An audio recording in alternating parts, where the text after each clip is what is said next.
Good evening, everybody. If I look a little bit like Nanook of the North, well, here it is in Finland, just bordering on winter.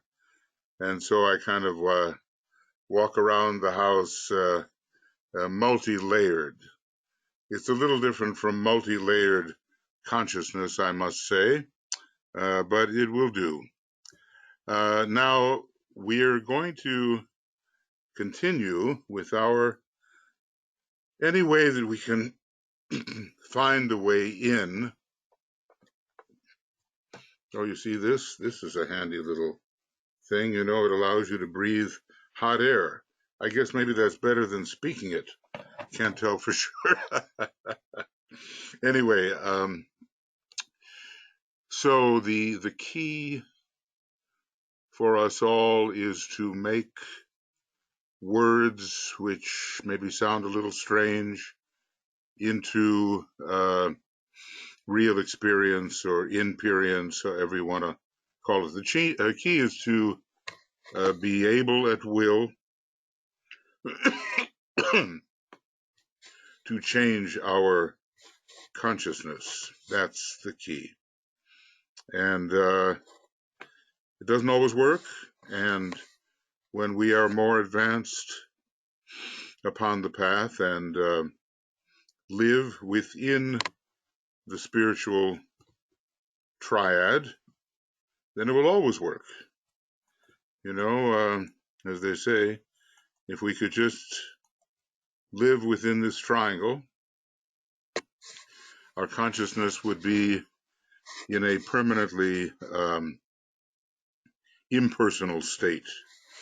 And sometimes I think of impersonality, away from its ordinary meanings. I think of it as something higher than supra personality. So I trust, let's see, and then Joe, if you can check on what Asha is needing there with that question mark. Might be yes, I will. Vocal issue, but yeah, it's a change. It's going beyond our ordinary perception. And we might say, well, yeah, if we have time to do that. But if we don't do that, then what is more valuable actually? I mean, you want to be born perceiving in a certain way and die, leave your incarnation perceiving in the same way? Maybe not, I certainly don't. And I do know that there come those demanding moments when you just have to pay attention to all kinds of ordinary things. I understand that. But somehow behind it all, something might slip in that is unusual and begins to eradicate boundaries. And before you know it, maybe everything that you thought was a boundary, isolating different kinds of forms, begins to melt away in the presence of something else, whatever that is. Hard to define, really. In the chat box, I've also, tomorrow night, we have Science of Triangles, same time here. It's a webinar, so the link is there. And although you probably know it, and I hope you do, I put in the sort of the live link that always leads to our broadcasts from YouTube. And if you should have that handy. And whenever we broadcast, as many people as want to can attend, but we don't have dialogue back and forth because it's not set up for that. But when we do webinars, we do have dialogue. And hopefully it brings us along in our understanding of these very subtle matters. So I just want to, welcome you here and say I'm grateful that you're attending, Annette and Asha and Brennan and Catherine and Heike and Helen, Jennifer, Joan, and Johi, and Julia. And maybe you can, let's see, well, I'll get to you all after I get to go through the list. Karen and Kirsten, Leah, Loretta, Mariut, and Michael, Myrna, Risto, Stephen with a PH, Renneberg, and Stephen Sprung, and Vera, Walter, and Anne Veronica. And over here on the other side, Michael Stacy and Joe Waltz are, on and off with us and making backup recordings and all that kind of thing, because technically things, they can fail. So. Now let's see, with, let me just make sure I can get to where I need to be. Julia, what's up with you right now? Nothing's up with me, Michael. Is there some problem? No. You had your hand raised. Yeah. Okay. So Sorry. when I see a hand up there, it's like somebody wants to talk, and when I see a question mark, somebody is writing. So I was just apologies. My hand must have slipped. Just checking with you. That's all. Yes. Nice to see you here. Okay, it's a long way, long way down to New Zealand. Okay. Yes. Okay, friends. Now, I have maybe a little different format tonight, but the first thing I'd like to do is ask if any of you have questions about our subject. Why we're doing this, what we can hope to achieve, some of the best ways of doing it, whatever may occur to you. I mean, you don't have to have questions and you don't have to have comments, but probably you will as we go along. So is there anybody with written or spoken comments about our subject and what we're doing here? Let's see how far along we are. Let's see. Okay, wait a second. I think, yeah, this was program 15, I guess we're doing now, and program number 14 is where we ended. It's not so important, but just to keep track more or less. So, yeah, Vera, please go ahead. Yeah. Hello, Michael. I'm struggling with the concept of absolute and manifested universe and unmanifested. And so in my little mind, when we talk about something absolute, then it's like in the state of not manifestation, unmanifested. So if you can help me. With well, let's see, those are the really big questions. Usually manifestation occurs within a limited universe. That's what we usually mean by manifestation, even if it were very, very high in the universe. Now, this is not particularly high. It's quite high compared to where we live. And all of this is manifested. And as we would arise towards the universal God, the universal Logos, who in essence, just like all of us, is unlimited, but in terms of expression, is limited. This is a finite manifestation. And usually when I think of manifestation, I think it's going on in the universe. And some people think of manifestation as occurring way down here on the cosmic physical plane. And we're only right now, kind of struggling to be in the middle of this thing. And they don't think that all of this is manifested, but it is. It's within this finite ring pass knot, which is determined by the self-perception of the universal God. Now, sometimes you say, well, what's beyond? And the basic, why don't things keep going? And I just have to say, it's only because the universal logos sees itself in its entirety within a ring pass knot, and beyond that seeing, there's just nothing at all. So within the vision, within the self-vision of this great universal God, the entire universe takes place, and I call that manifestation.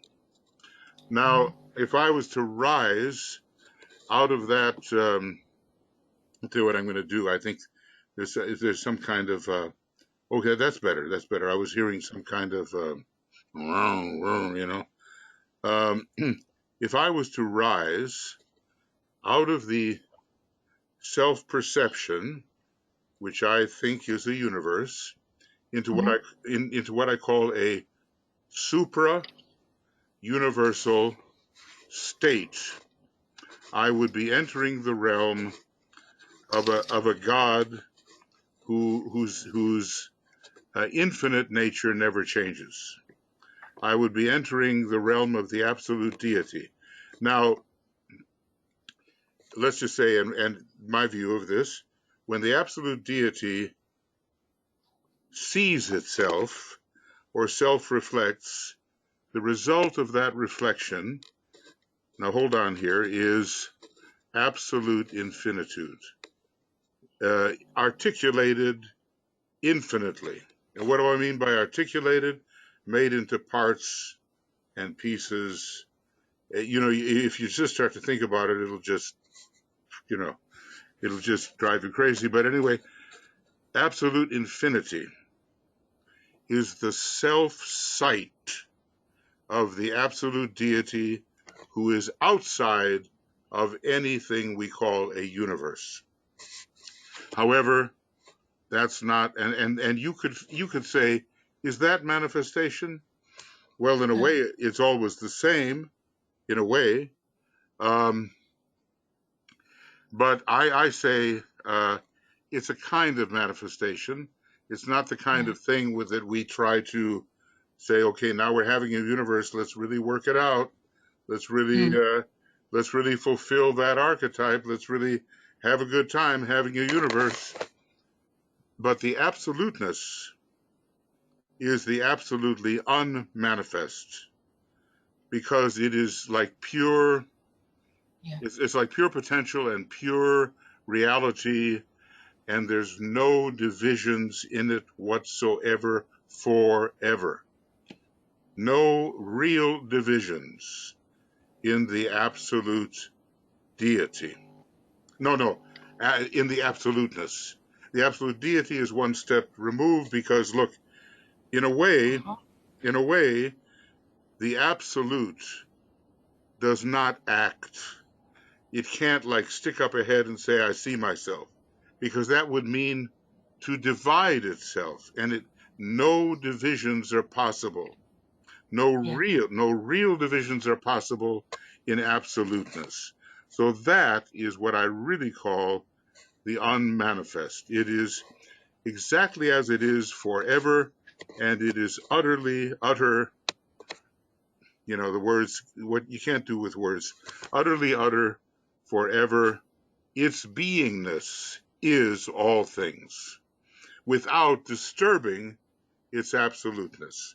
So if you really want to look at the manifest world, most people who study the ageless wisdom say, hey, it's the lower planes. this is manifest and this is not manifest. I say, no, the whole universe is a manifestation.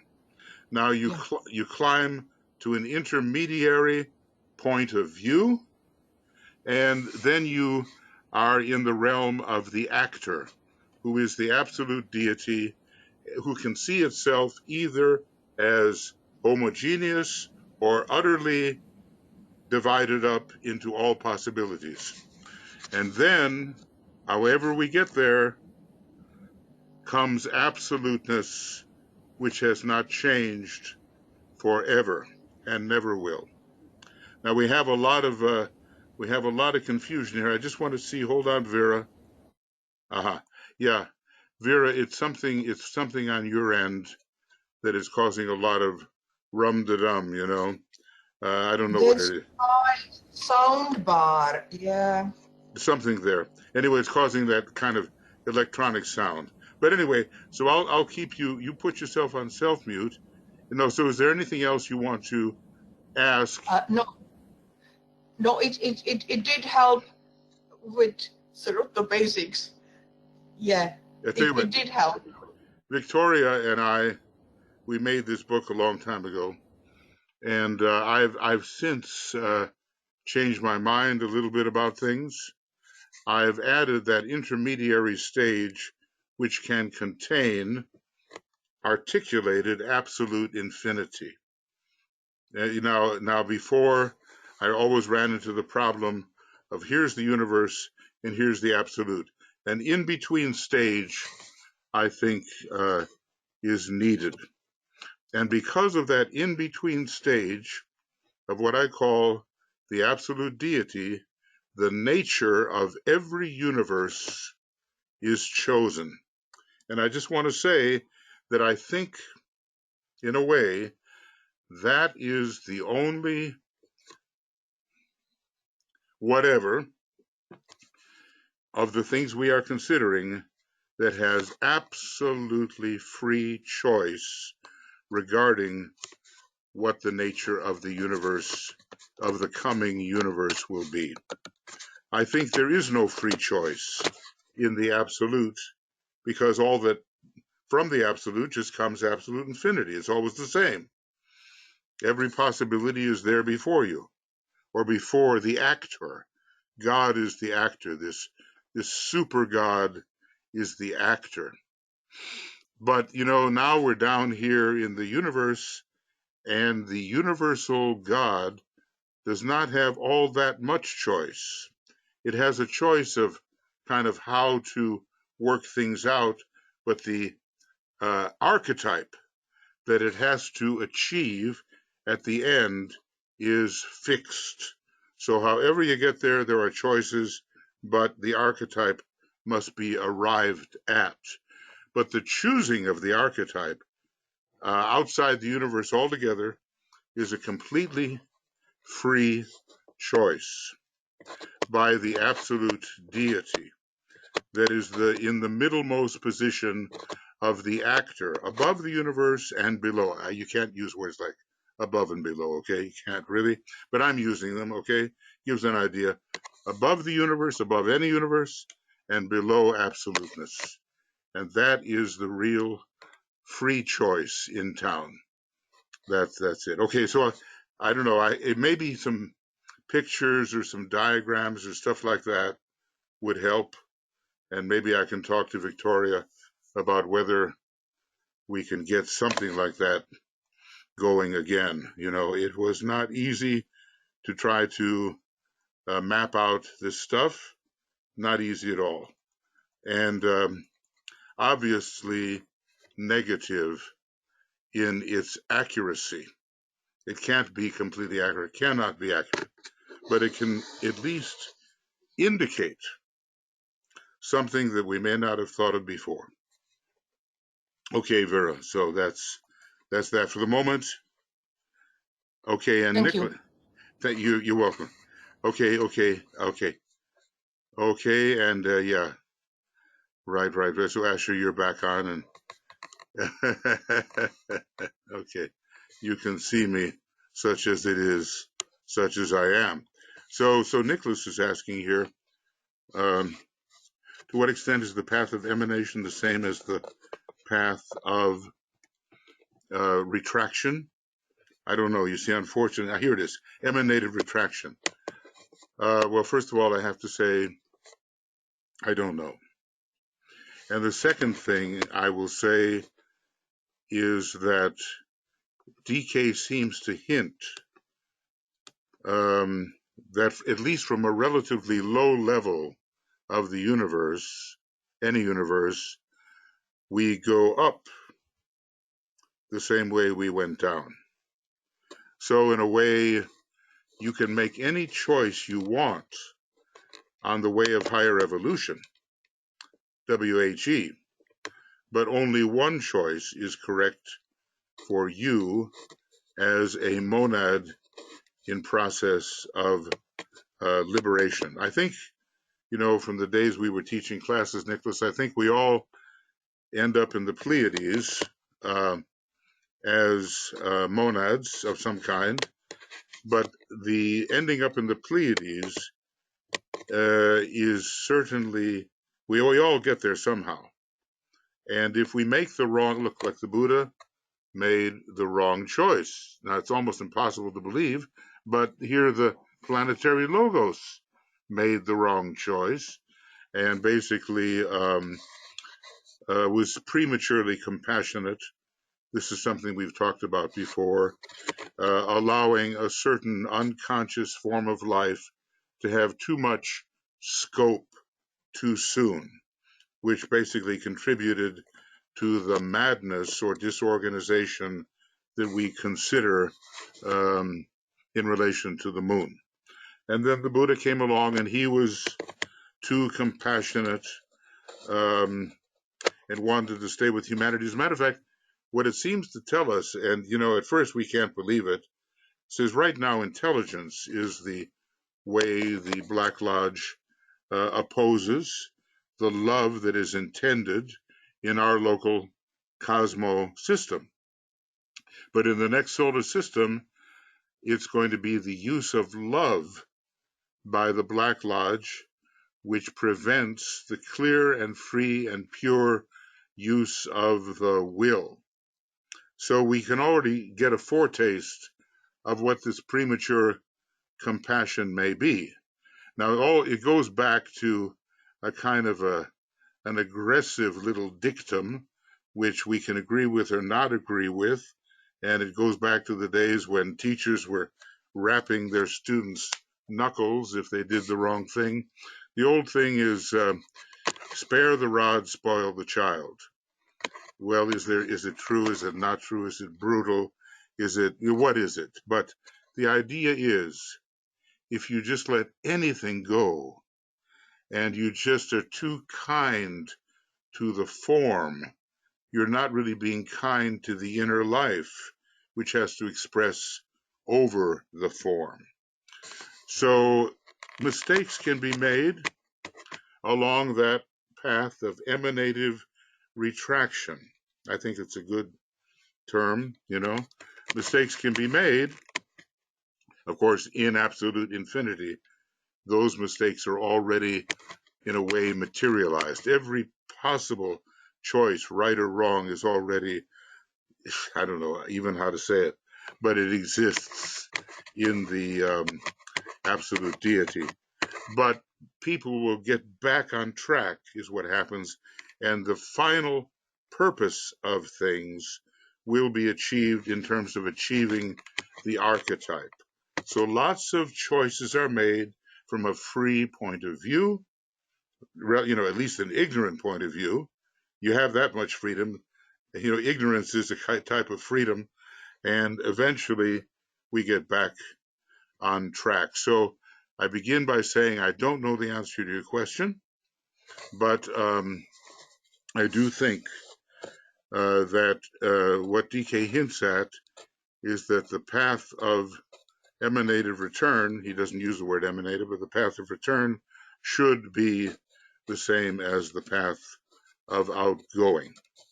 That's at my own present level of ignorance, that's what I would say. Okay, and if you have anything further on it, just write it down or whatever.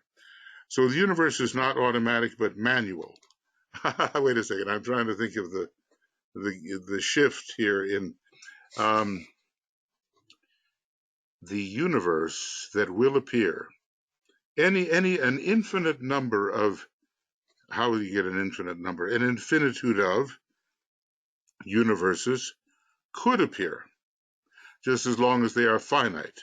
But the absolutely free choice of the absolute deity assembles the interactive constituents of the coming universe, sets it up as an archetype, sets the purpose going, and then descends into isolation along with that algorithm, along with that archetype, and then works it out through multiplex emanation and all of the possibility that is there, every possibility being notated in absolute infinitude until it retracts itself, and even the learning that can occur in the universe is contained in absolute infinitude.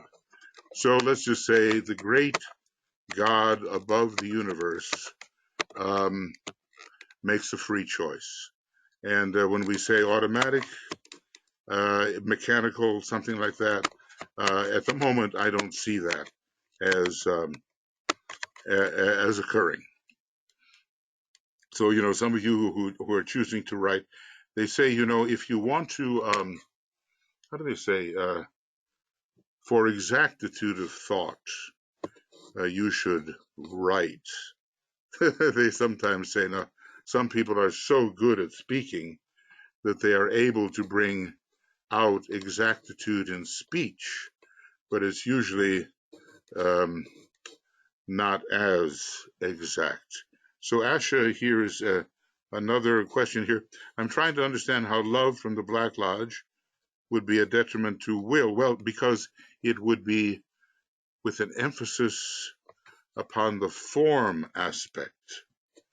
And we know that the will is the destroyer of the form, the utilizer of the form, and above all things is never attached to the form, where love goes through a phase where it is definitely attached to the form and will retard the intention of the archetype of the coming universe of will.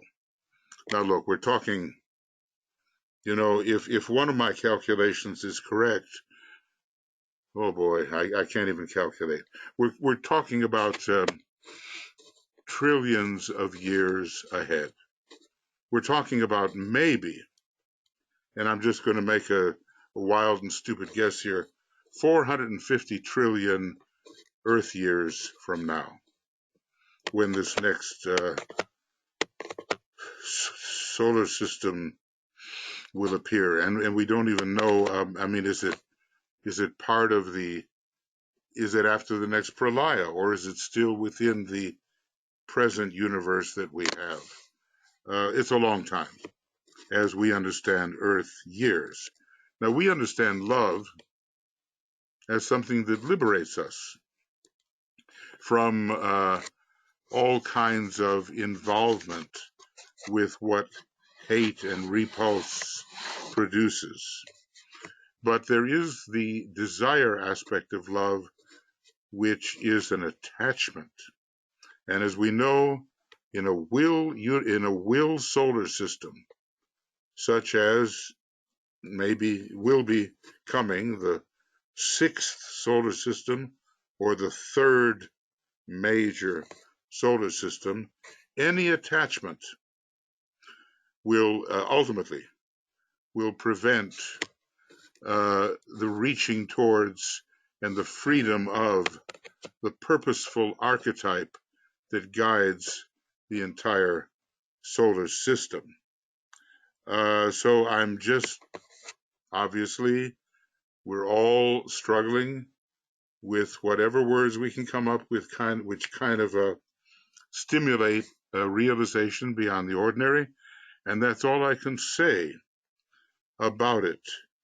Being is so pure so authentic, so utterly real, that it includes intelligence, love, and will. And none of them is necessarily preeminent in being. Being is the essence of any divisible thing that comes out and seems to exist. I can look at anything, I can hear anything, I can touch anything, and it's all that absolute essence of utterness. If you were to reduce the thing to its essence, it would be absoluteness. So love is a popular word for us, as it should be, especially on a second-ray soul planet, in a second-ray solar system, and that soul ray is not going to change, but the personality ray of our solar logos will change, and it will be the first ray, in my opinion, okay? And eventually the monadic ray will, from the fourth ray, as it presently is, I do believe, will change or include the second ray of love wisdom, and then will just be a triple two, in a way, 222, as the heart center of our local cosmic logos. Okay, so Asha, that's what I can say about that. Right or wrong, evocative or not, that's what I can say. So. Hi, Michael. This is Michael Poitras. It would seem the Black Lodge is adversarial in nature, always opposing the White Lodge. It's kind of interesting, but is that accurate, you say? I believe in our present system, it is accurate because they are considered to be brothers of unique blindness who have wandered far into the land of distances. That's what DK says. It's pretty close to a quote. Brothers of unique blindness who have wandered far into the land of distances. They became attached to their intelligence in the previous solar system. However, and this is interesting, an adversarial relationship exists between these lords of cosmic evil and our planetary logos. However, our solar logos is so vast in its comprehension and so capable in its execution that its plans include the kind of attitude that the Black Lodge presents. And the solar logos is able to use them to bring good out of evil.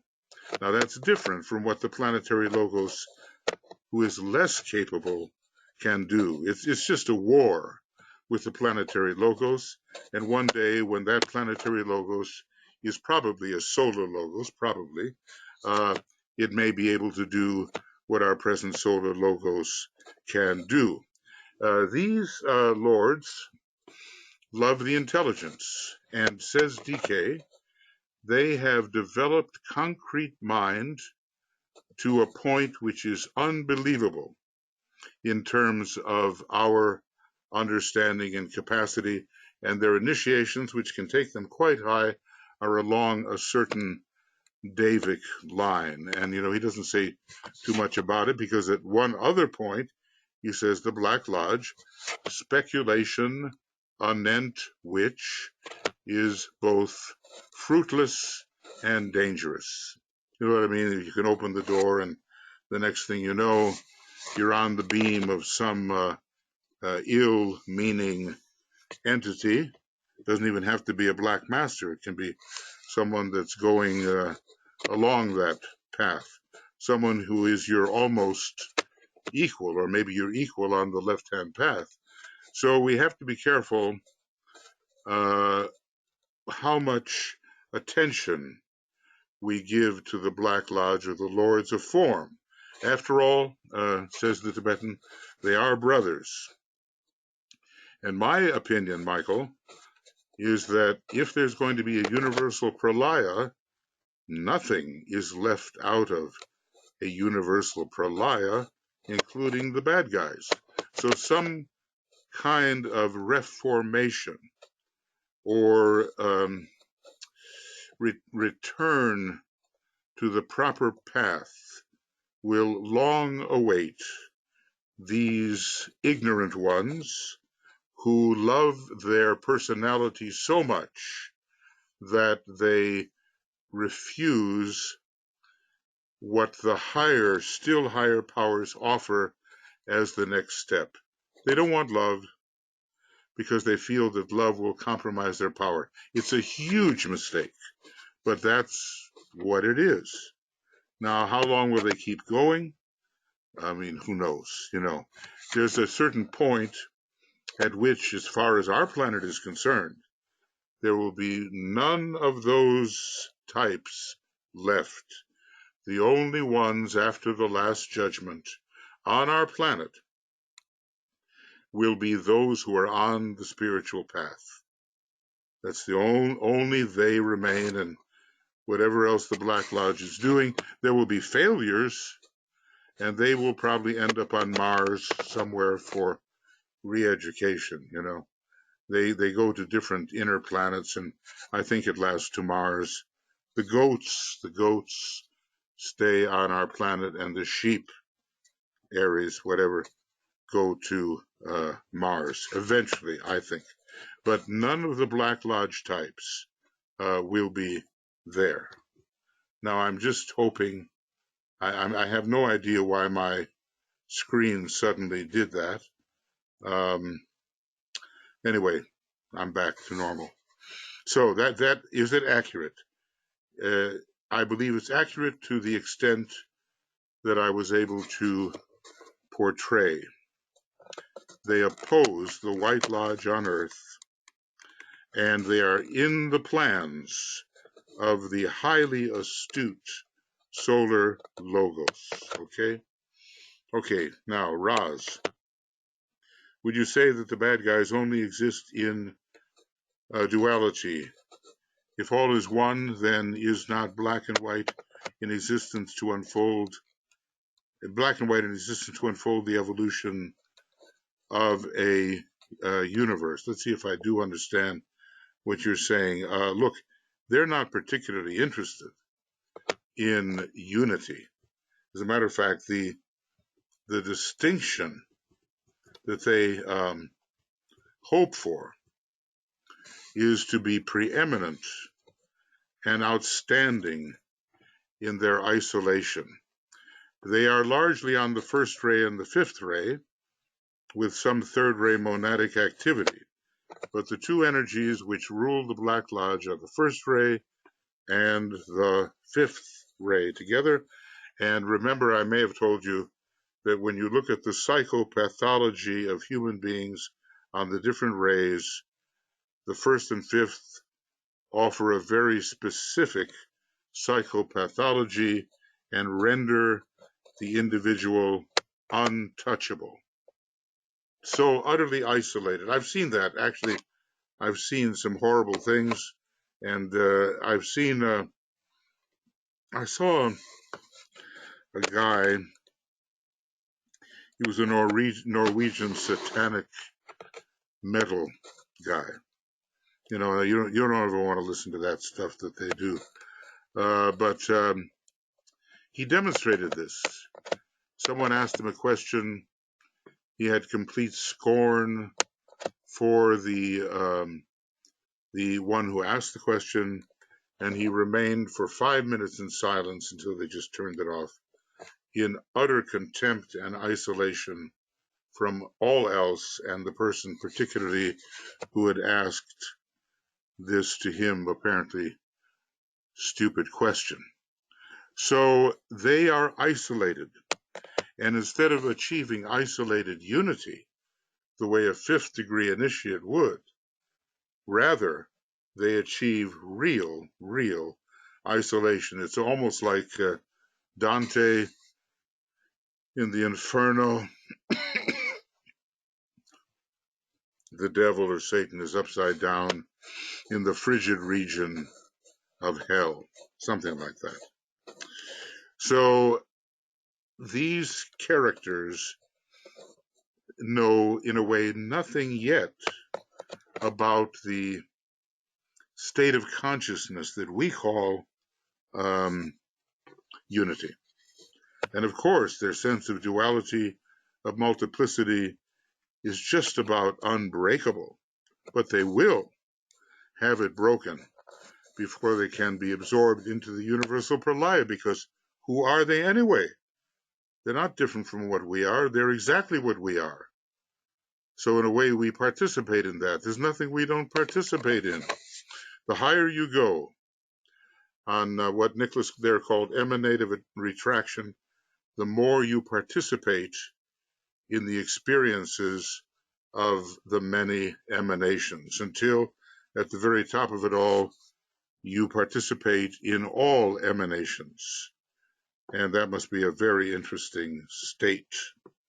Yes, we see the Black Lodge at work, because he says, you know, look, what does he call them?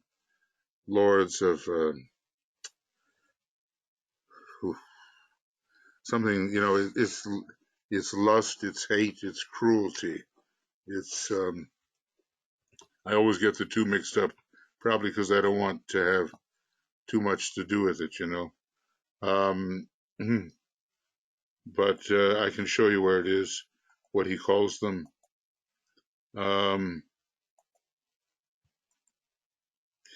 Okay, so this is, I know you don't see this question pane, but wicked, hateful, W-I, oh, that's wicked. That's different. Wicked, hateful, and here they are. The nations of the world, it's about the Second World War, allied themselves with the forces of light to a very large extent. And little by little, cosmic evil, not just the evil of ignorance, everybody goes through that, but this is deliberate, retrogressive, we set ourselves against the plan kind of evil. And little by little, cosmic evil was forced back, and the door, which, quote, now this talk about language here, look at this, conceals the place of endless death and hides the countenances of the lords of wicked pride and hateful lust, close quote, was partially closed but not entirely shut.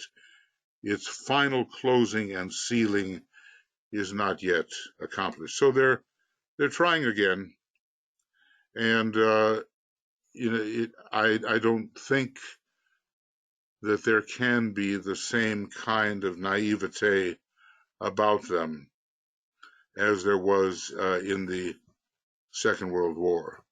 But they're trying again, and they deliberately set themselves against the divine plan as much as they know about it. Now, hierarchy strives very hard to keep these types from understanding the divine plan, because then they can be that much more effective in obstructing it.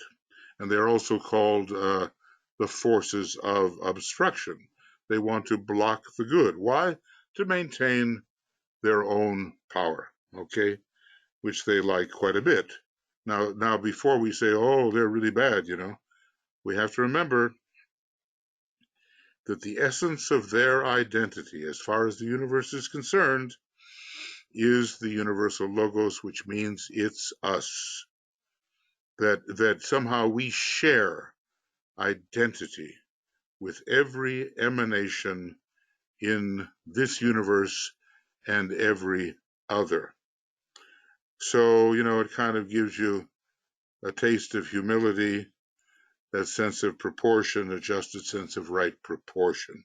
They are at work, 6 leaders in the West, 6 leaders in the East, with the East being more powerful than those in the West because more experienced. And you know, the Nazis sent their research groups to Tibet to contact the opposite side of what the Tibetan represents.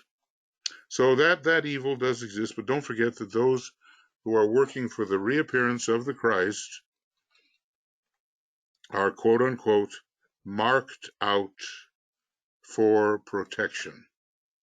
It's such a dangerous job because these forces, these demons, these whatever they are, they really don't want that to happen, and they will attack the aspirants and disciples who try to make it happen militantly. Militantly, they will attack, and that's why they are marked out for protection. But nevertheless, the Dark Brothers are absolutely identical with what we are.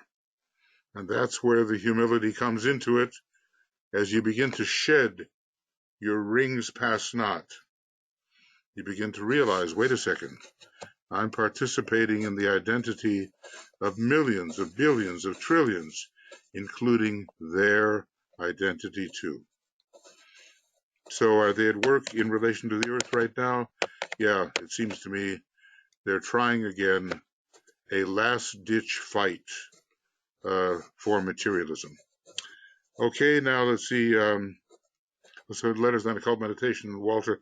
The Dark Brothers are, remember this, always brothers, erring and misguided, yet still sons of the one Father. Well, they're emanations, you know.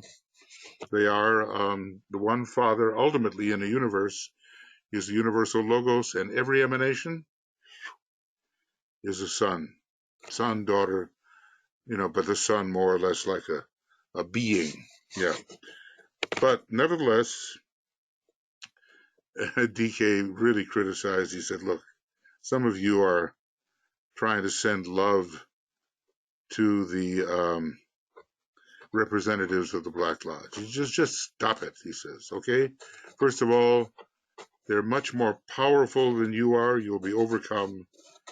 And the second thing is, love is just an energy, and they can use that energy however they want. You're not helping. So when he says, speculation anent which is both fruitless and dangerous, I take him at his word. We can do a little bit of explaining about this and that.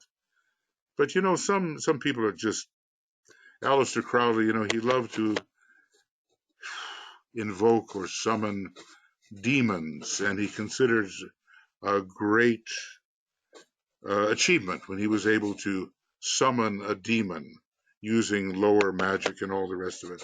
This is just crazy for anybody who wants to truly evolve on the right-hand path. Okay, but, you know, Walter, you know, of course, that's important. And nobody gets out of universal pralaya without being the returning absolute, ultimately the reality being. You only leave the universe, any universe, as being, reality, what everybody is, and all the rest is left behind. You have no identity whatsoever in relation to other universes other than being the absolute deity that invested itself in apparent finite isolation. That's what you've got. We're all the same. We think we're all different, but ultimately, we're all the same. Okay, so we have here, right, and we got that, and let's see. And Asher, you had your hand raised, if you meant to. Yes, I did. Michael, this is going to be a sharing because I do not have exactitude in what I'm trying to tell you. So I'm going to say a couple of paragraphs and hope you can help me sift through. I resist using my mind. I like to go into a place of no mind, but participating in this, you've got me thinking again. I was raised, I lived in India from ages of 3 till 9, and deeply ingrained in me was this idea there was no such thing as evil. It didn't exist. So I had that in my background. And I moved to England and went to Catholic school, and we were told we were sinners. So what Roz said was like, I've always believed that evil exists when there's duality, that beyond like a certain level of initiation, like the 6th initiation, there is no Black Lodge, there is no evil. So that has been my belief system. So, and that any evil that exists is a misuse and abuse of the free will that was granted.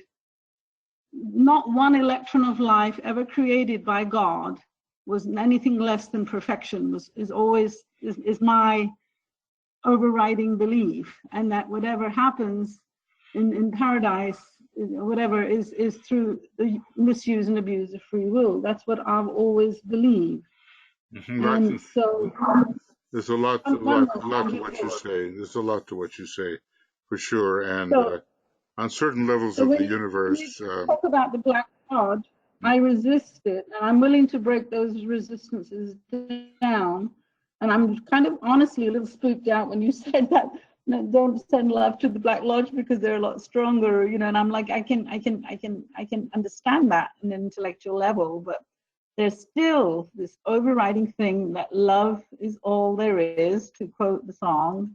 And I don't know if I'm being naive or romanticizing it. Well, okay, look, love is the next thing. In terms of the development of our planet and even the development of our solar system, though cosmic mind is in a way next in terms of the development of the entire solar system.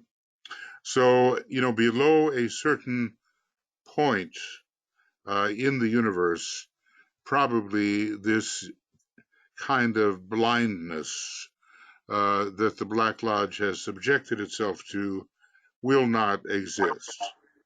And I'm going to say something further. I'm going to say that in being, well, you know how Nietzsche and some of those other people, they wrote about beyond good and evil. And being per se, the absolute essence of isness is beyond good and evil. And I like, when I think about the universal God, universal Logos, I like the idea that he, it, we have no gender there, he, she, it, whatever, became the universe and not created it. I like the idea that there is an emanation of this great being into multiplicity, and that the universe is a great becoming rather than, sort of, the old saying, the man with the long white beard in his hands creates the universe. So I'd like to think that everything is essentially divine. However, in the descent of emanation, less and less of the whole is seen. And because less and less is seen, ignorance begins to prevail. And if you descend low enough, you get complete unconsciousness and all that, but you start rising up to the human level, and you get semi-unconsciousness.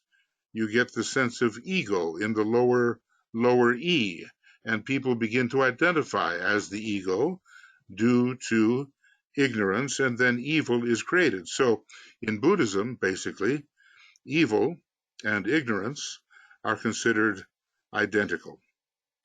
And so that's why when we study the ageless wisdom, we're really trying to break down our isolation and our false sense of identity. And the more we do that, the less we will be susceptible to what we're calling evil, isolation, lust, hatefulness, all the, pride, all those things. Now, these particular characters, and don't forget, we are who they are. We are what they are. They love their own temporary form so much that they seek to preserve it at all costs. And by form, I don't mean just the outer being. I mean all the mind, nature, and all that, all the inner stuff. They love that, and they seek to make it more and more and more powerful at the expense of others. And so it's a huge evil in this case, is a huge mistaken identity about what they are and what the universe offers. Of course, all of that will be broken down. Like I say, there's no way for the universe to end, and there are endless universes. There's no way for the universe to end without God being all in all. And all of the isolation, no matter how thick the walls may be, those walls are going to break down. And even the brothers on the path of left-hand ignorance, they will see the light and again merge as the universal logos. You realize what this is saying, that even the universal logos, in one of its self-observations, or more than one, is actually performing evil, isolation, hatred, pride, separativeness. There's only one evil in the whole universe, and that is the great heresy of separativeness. And the universal logos, even though while sustaining its overall view, in its emanated aspects is ignorant, and thereby performing evil. So, look, no absolute evil exists. It's purely the result of finite living. And finite living is what the Lord of a universe goes through until it's all put back together again into unity. And when we talk about absoluteness, it is absolutely beyond good and evil. So I think we have to think of creation as becomingness, as the great inner being becoming some combination of factors which goes on and has gone on forever. It's not so much about a kindness in creating a wonderful universe. Yes, that does exist, but the evil is the responsibility of the universal logos in emanation due to ignorance. Now, maybe that's a little different way of looking at it, but that's how I see it. Every one of us is the universal logos, and if there are evil people in the world, and evil whatever, this and that, we are who they are, essentially. And that will break. All evil will break, and will be returned to the archetype as Pralaya is ready to resume. How long has this happened already? Forever. Cyclically, forever. So I hope that at least gives you my perspective on this becoming and not creation. That's how I see it. And who's responsible? We're responsible. And who made the universe? We made the universe. And who is the absolute? Every being that could ever be is the absolute, including what we think we are now. So I do the best I can with that, Asha, and yeah, I would just say Michael? that. Yes. Thank you. That was illuminating. Thank you. Okay. Thank you, Asha. Thank Michael, you. Yes. do Okay. you hear me? Oh, yes. Wait, is that Do you Tuya? hear? Hold on. Yes, this is Tuija. Ah, okay. Go ahead, dear. Yeah, just one thing, because there's a whole idea about what is evil. and fundamental sense, as you have been already talking about that there is not, and philosophically there is not something what is evil. But then I was thinking about the Gethsemane event, what was going on for Jesus, and was it going also to Christ, because he talks about the Christ's experience in Gethsemane. So there is something, even though those higher beings, what we can think about, that if they also face something what we can call evil, so there is in our experience life, or in our, when we go through something, and when we are, I have been thinking about that it seems that when there is just that place or moment when we are able to change planes or levels, it looks like that this what we call the dweller on the threshold. Is that the same as evil? A part of evil? I don't know how to describe it and what's the correct answer, but there is something what appears, and it is so strong that even the higher ones must take a pause and really collect everything that they know, that they are able to go further. So that's why we cannot just ignore it, and we cannot be children in that ignore it like it would be a piece of cake, because it is not a piece of cake.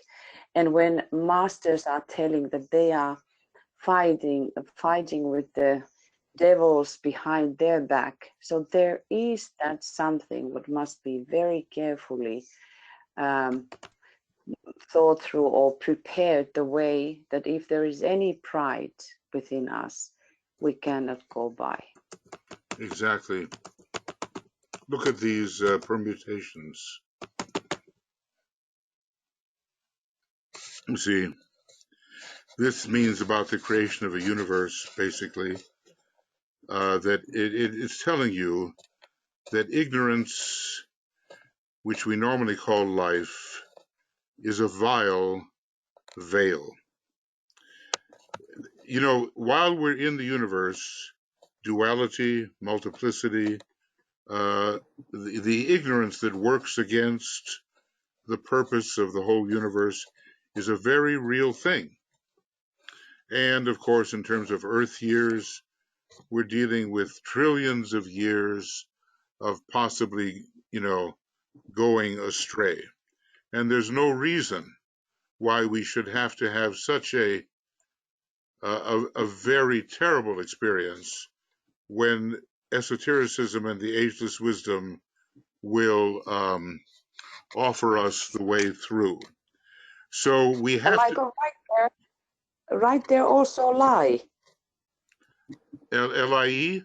Well, yeah, Yes. But okay, well, it's close, But but it then doesn't. V is disappearing, but anyway, Okay, lie. okay, if you want lie is good too. Okay, all right, there you go. Okay.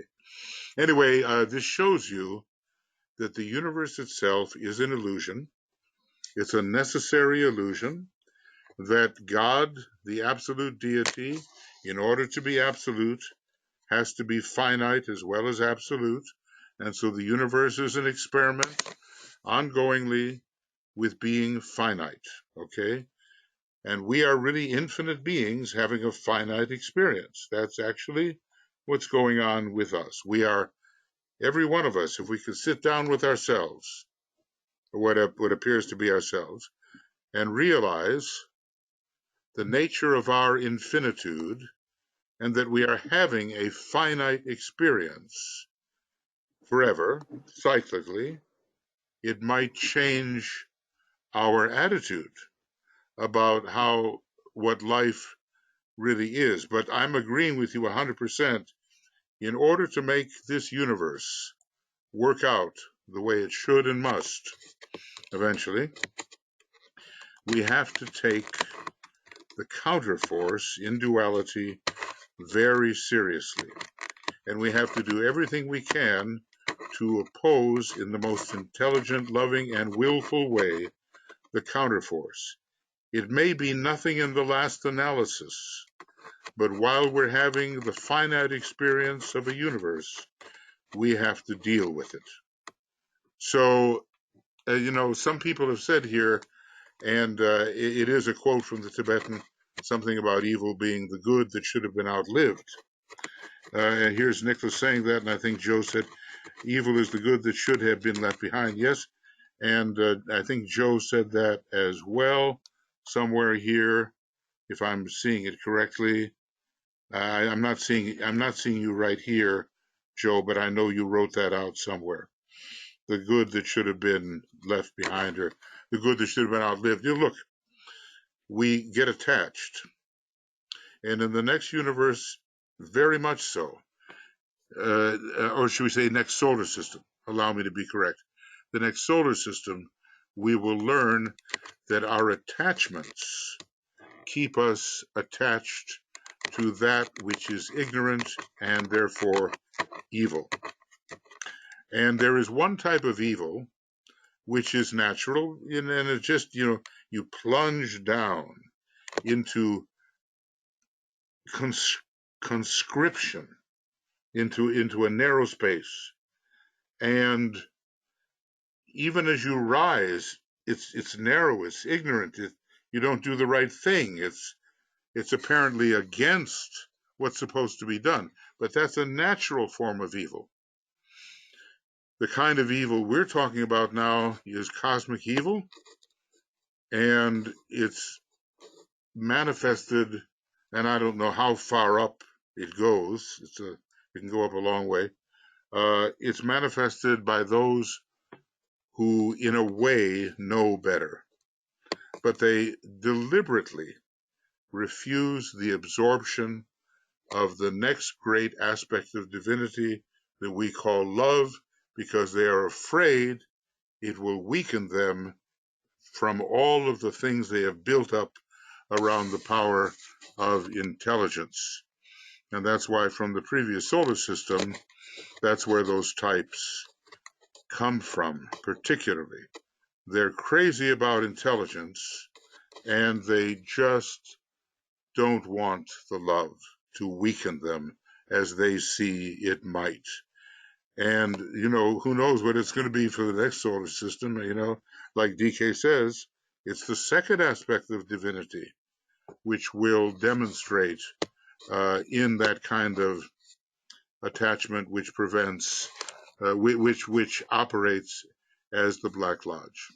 Now we don't know anything about that, really, not really.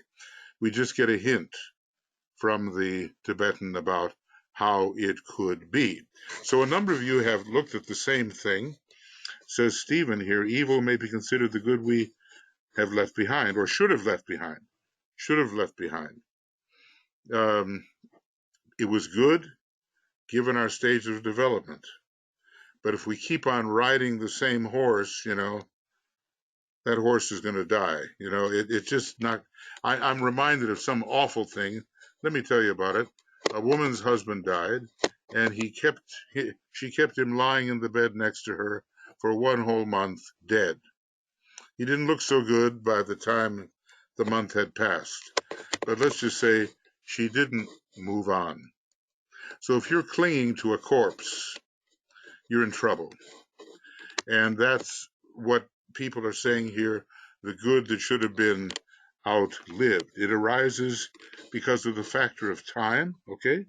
And as a result of relative velocity at which the different lives travel. So that's interesting, Stephen. It arises as a factor of time, okay, and as a result of the relative velocity. Yeah, well, look, in the rules of the road, some move ahead, he follows after. Some move behind, he sets the pace. So if we're moving too slowly, we're liable to cling to an ancient, retroactive, reactionary set of thought forms and expectations and all that.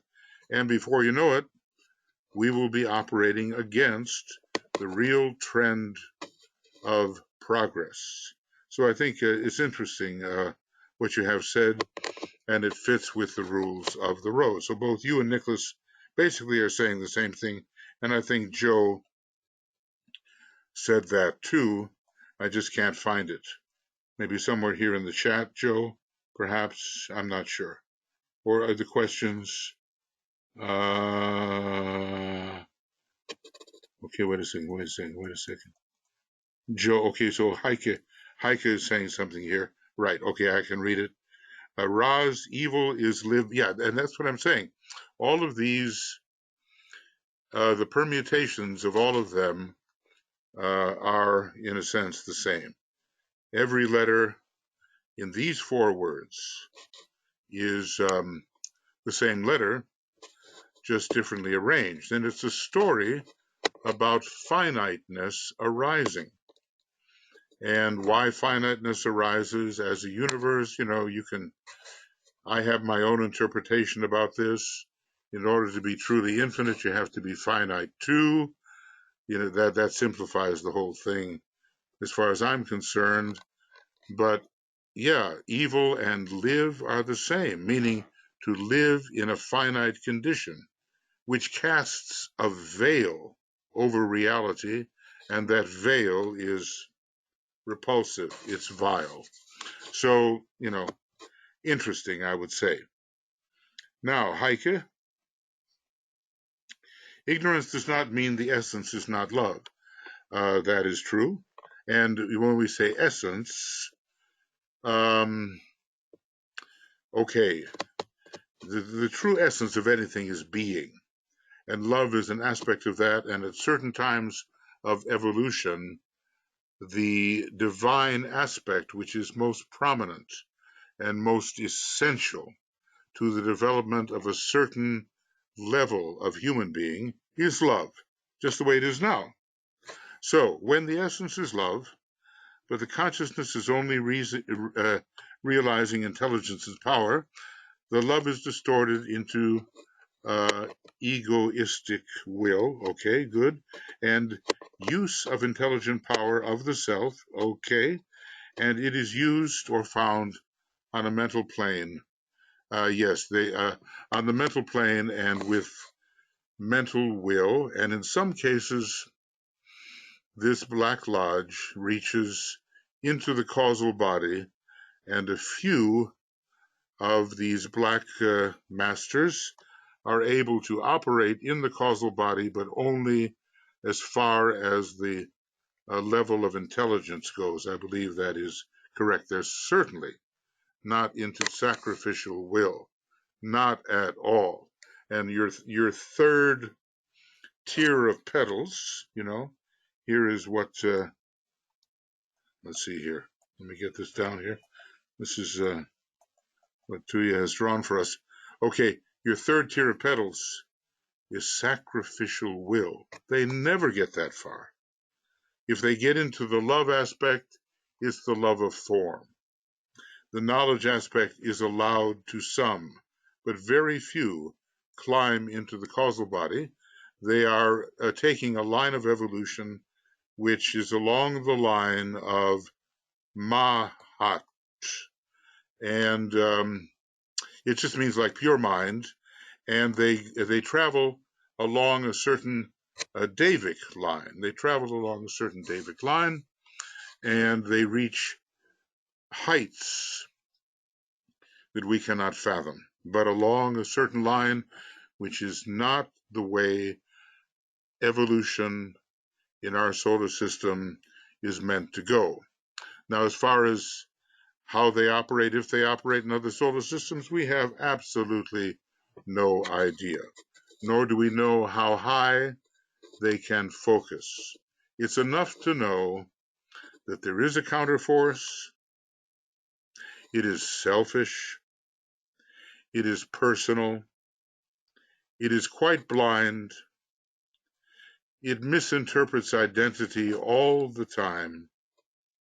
It has a bad case, almost a lethal case, of mistaken identity. So when we help people understand who they really are, we're doing a service. So I think that's well said, Heike. Now, as far as what is essence, in a way, you know, the Trinity, you could say that intelligence, love, and will, they're all derivative, coming from their very interior, okay, they're very interior, but they're all derivative of pure being, or derivative from pure being, which is, you know, that if you can ever be surprised by it, the mere fact that something is more important than the quality that it demonstrates. In other words, it's a little higher, well, very much higher. It's higher on the hierarchy. Now, our work in this finite world is to make everything beautiful according to the archetype, and the quality of things is very important. It's the whole game in town, really. It's everything. But beyond will,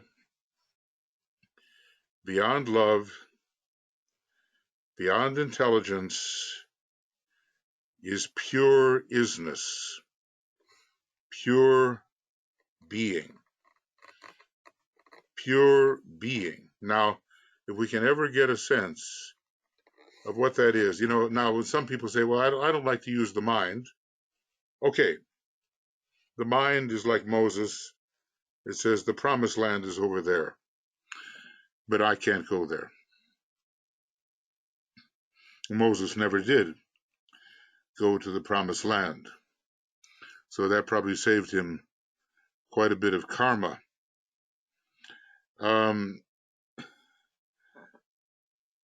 But there are other faculties in a human being. The faculty of intuition, of love, some other faculties which can begin to detect isness. Now you can think about isness all day if you like. You can think about being all day. It's not the same thing as becoming being. Of course, you already are that.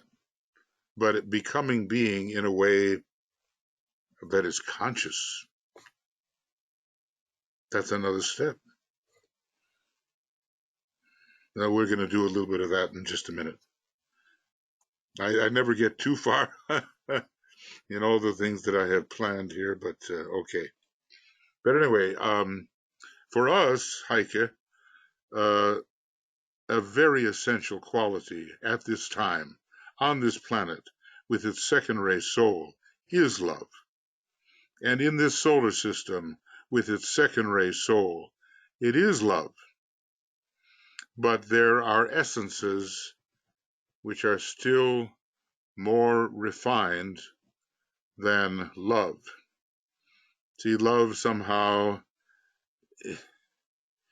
is based still on separation, and so is will. But isness is not based on separation whatsoever. It annihilates all separation.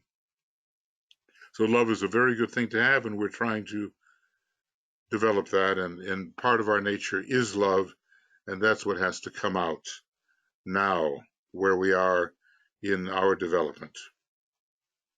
Okay, don't send love to the Black Lodge is similar to how you shouldn't try to personally find out where a psychopath drug lord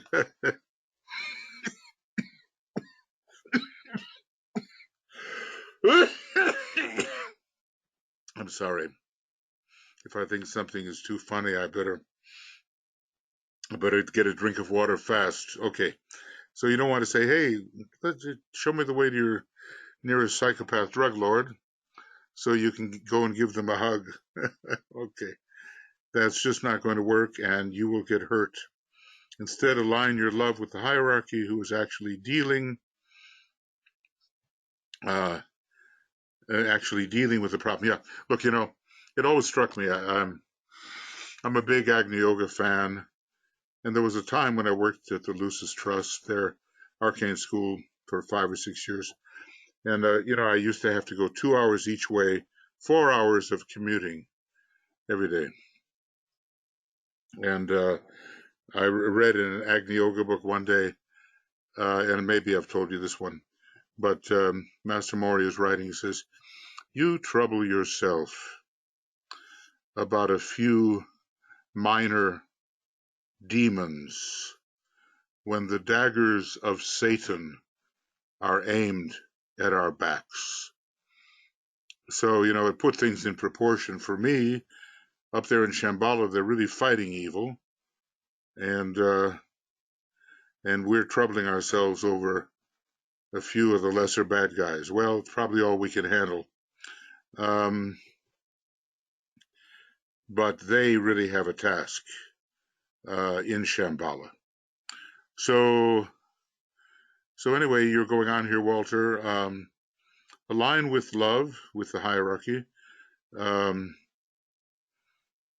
are actually dealing with the problem.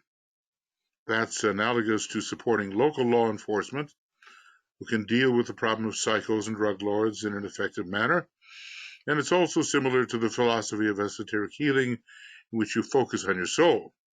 Okay, to allow soul-to-soul level healing to take place, and don't try individually to directly do magnetic healing on a personality level, especially on a personality level.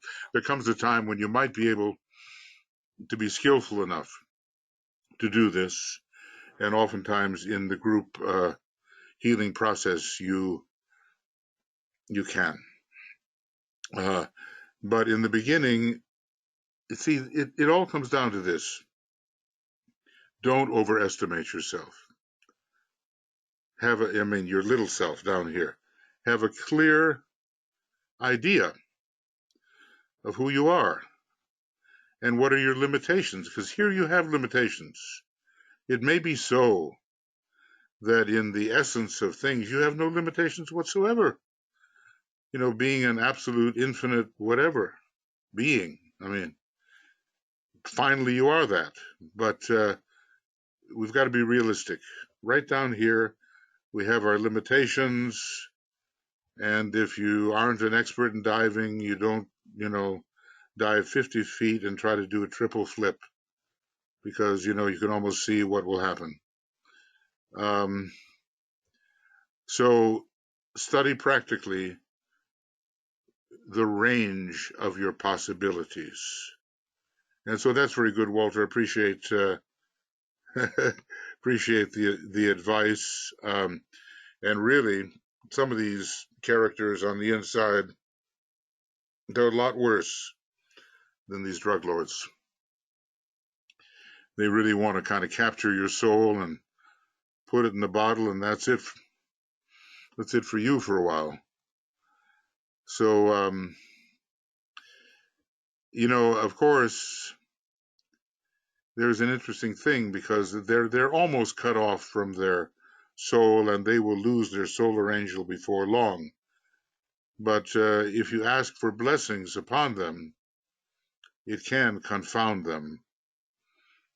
Because, well, I'm not necessarily recommending this, but the solar angel sends what should be, and that is in such contrast with what is that it can be very disruptive to their negative way of being. But nevertheless, I go, at this stage of our work, I go more with what Walter is saying. Yes. It's all about, we're looking at some combinations and permutations, and love is in evolve, to unfold. And he says there's nothing better than a lotus to show us what evolution really is, and it's also a symbol of love. So, if you play with words, you're going to find a lot of relationships here that are indicative of the process that we must follow.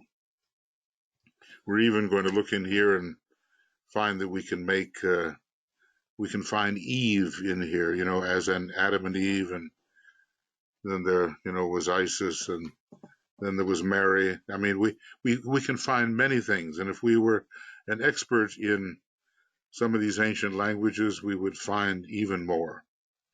And Sanat, you know, yeah, I mean, all of that is interesting, and I have to say that Satan, according to Blavatsky, is the name for the entire host of solar angels. You may be familiar with that idea. So the fall of Satan and other accompanying angels is not a fall, it is a descent deliberately undertaken to redeem lower forms of life. Now, of course, the materialistic gods and those who worship the materialistic gods got so upset about this that they just turned everything upside down, and Satan becomes the malefactor. And even now, you know, when you see that word, you have to understand when it's being used to indicate the entire host of solar angels, and when it's being used to indicate the triple personality and all of the obstruction that it throws up. But, you know, playing with the combinations and permutations, yes,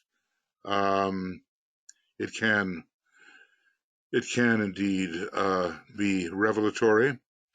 So, and here's another one. Asha is asking, Shambhala is the head center, like hierarchy is the heart center of our planet. And especially, you know, there's a global Shambhala and hierarchy, et cetera, et cetera. There's a chain Shambhala and hierarchy and humanity. And there is a scheme-wide, the whole scheme, Shambhala and hierarchy and so forth. So, you know, when you're looking at the pictures, you go something like this. At least this is what I've always thought, that on our globe there is the Shambhala, there's a hierarchy, there's the humanity, but the same applies to the planetary chain and maybe other planetary chains. And then there's this also a scheme-wide Shambhala, hierarchy, and humanity. And all of these intricacies, you know, I think we'll probably have to wait until we take the 6th initiation to really get all of this sorted out. As far as location goes, there's a couple of different things one can say. In one way, Shambhala is found, just gotta, if I can find here. Okay. In one way, Shambhala is found, the 4 gates to Shambhala, on the Buddhacatmic and monadic plane.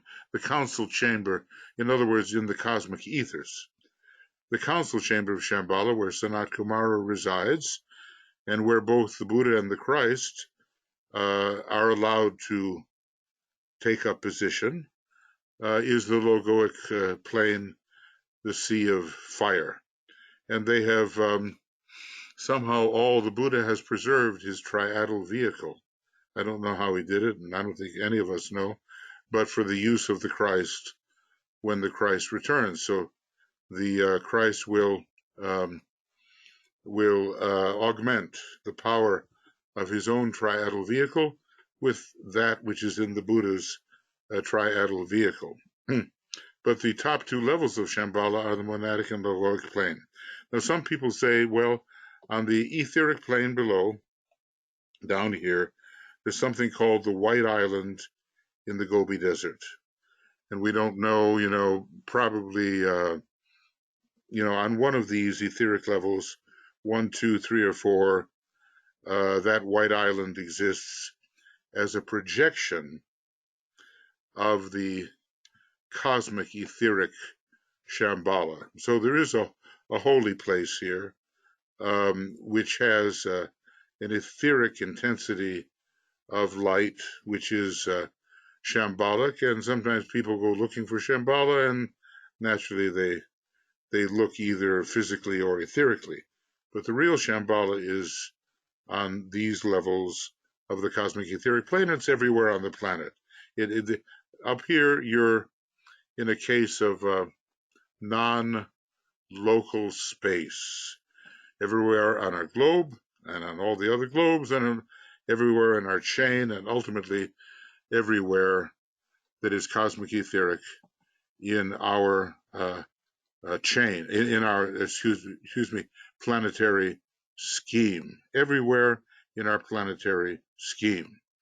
Because, you know, the planetary logos is not confined to one globe only, not by any means, nor is Sanat Kumara, who is in a way an extension of the planetary logos, confined only to one globe. However, what's happening here is that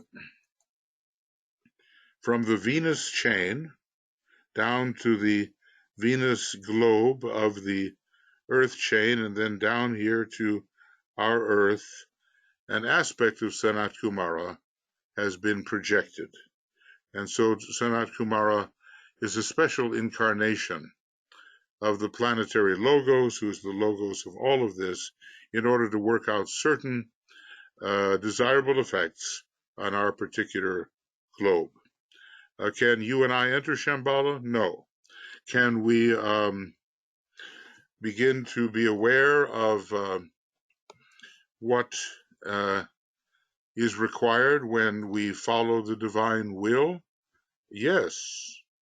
We can think about purpose, and we can make sure that we live purposeful lives, and we can come into rapport with the will of God to a limited extent. If you go into Discipleship in the New Age, Volume 4, not Volume 4, but Meditation 4, you're going to see that part of that meditation is coming en rapport with Shambhala to the extent that we can do it.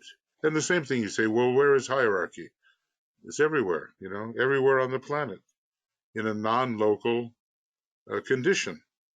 And its main energy is love, because, you know, the hierarchy and Shambhala, they are not working exclusively on the concrete levels.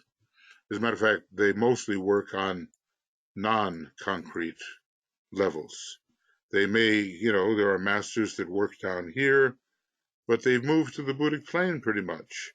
And a lot of what they do is from these levels of the cosmic ethers, and occasionally they will put in an appearance on different planes below. But their main place of consciousness is in the cosmic ethers. Okay. Okay. Thank you, Asha. Alrighty. And I wish I could explain what Shambhala is. You know, about Shambhala, I think we have a compilation on it, and Kay Hannon might be able to give that to you. Yahoo is doing some funny things, so we have... the Ageless Wisdom compilations are available on Makara, and I'm sure you can find it there. Very good. There's about 700 plus references to Shambhala. More than 700 references. And sometime I have in mind that we should undertake a class via webinar where we go over that 700 entry compilation on Shambhala. I think it would be extremely helpful, maybe a little enigmatical at times. Maybe we're not quite up to really understanding everything, okay? But we'd get a lot out of it. So, you know, when time appears possible, Tui and I can confer about it, and we'll, you know, try to get that to you, because it's just wonderful. And I want to give a tribute here to Zachary Rymel. He's an Australian New Zealand fellow who's done terrific work on assembling compilations. If he could assemble constellations, that'd be pretty good, huh? Okay, compilations on many important subjects, and doing it in a way that really makes them stand out to you. I like very much his compilations and how he handles that, and probably we would work with his particular compilation. I just checked. I'll put the page reference to Makara in the chat box. There's a full document, and there are 19 parts that are broken out on Shambhala. Okay, is that in Zach's compilation?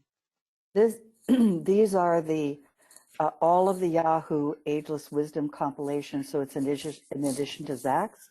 All of them are available. I'll put the page in, and the full document is one link, and the parts are separate if people want to do it one part at a time for downloading.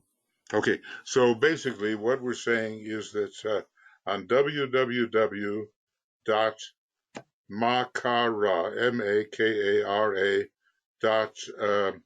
MAKARA.US, we have all this stuff that has been transferred from Yahoo when they started to say, watch out because your stuff's going to disappear. So we transferred things quickly, and now you can find many things on Makara that will help your studies. But maybe there's nothing like being able to talk about it together. Okay, are there any further questions here before I realize that I don't have enough time to do what I was intending to do? Okay, all right. Okay, because basically, I'm at the point where I can kind of ask you one question at a time, when I was probably planning to ask 10 questions. All right, now, so, letter, here it is. And I don't want to, because I see it's already getting a little bit late here. And I just want to ask a question for your meditative understanding. The last question, and we only did one, was, can you distinguish between quality and being? And then that was the end. Okay? Okay, so whatever Joe is just showing us, it's in the chat box, Joe, or the question box? Where is it? It's in the chat box. Chat box, okay.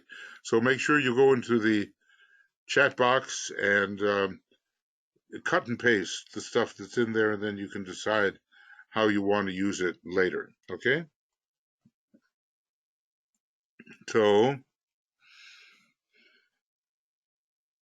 quality of the form. And I just want to ask you a question, if you just get a little bit meditative about this, whether this is at all meaningful to you.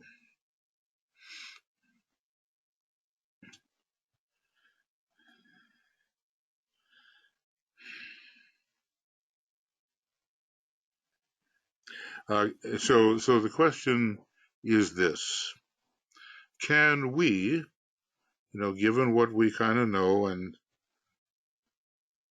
what we think we know, can we justify the statement that both form and the quality of the form, or quality, we talked about what quality is, like the 7 notes of the normal octave are qualities of tone, and the 7 colors of the normal octave of light are qualities of light. Can we justify the statement that both form and the quality of the form are self-perception? Let's just pause on that. I'm going to read it again. Can we justify the statement that both form and the quality of the form are self-perception, and maybe I should say self-perceptions? If only I just do it right. And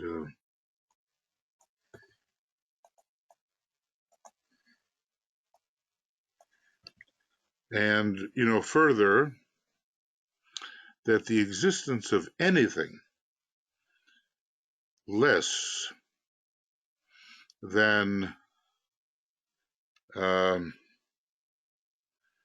I'm going to say anything less than absoluteness is dependent on a higher form of self-perception. Notice I'm using all capital letters. Self-perception, which is the self-perception of the absolute deity. Now, I know this seems a little metaphysical, but where does form come from anyway? Where does quality come from? It's not, you see, what I want to get rid of, or help us all get rid of, is the idea that there is an external universe.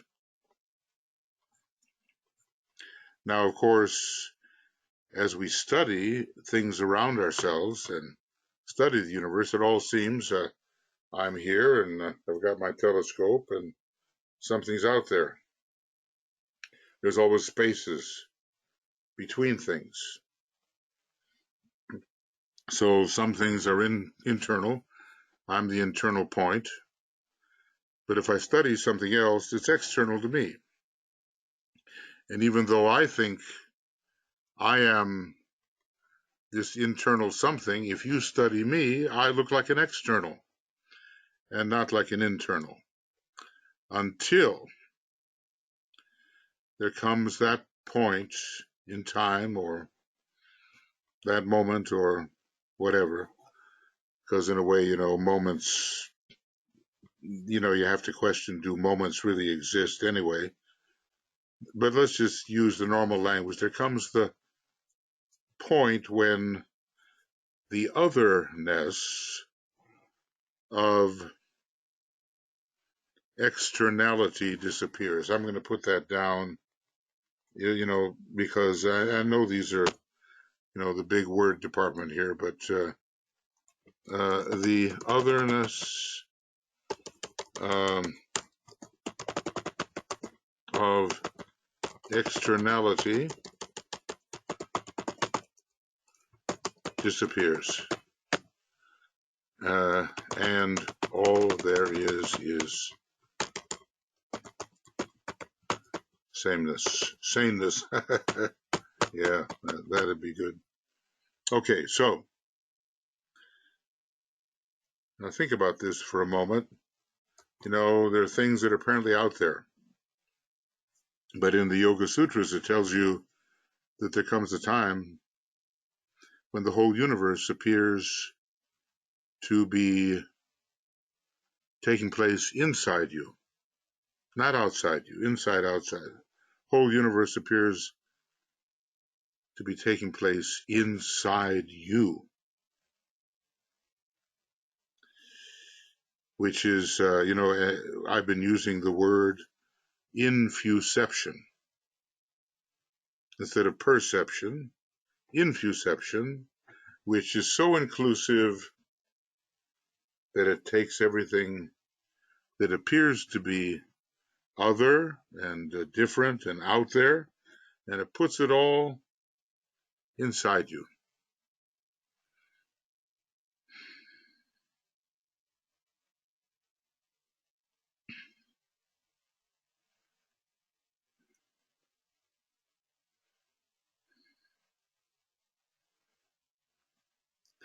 And when you begin, think of it this way. There's only one absoluteness, which is a no thing, because no distinctions exist within it, and yet it's responsible for all distinction.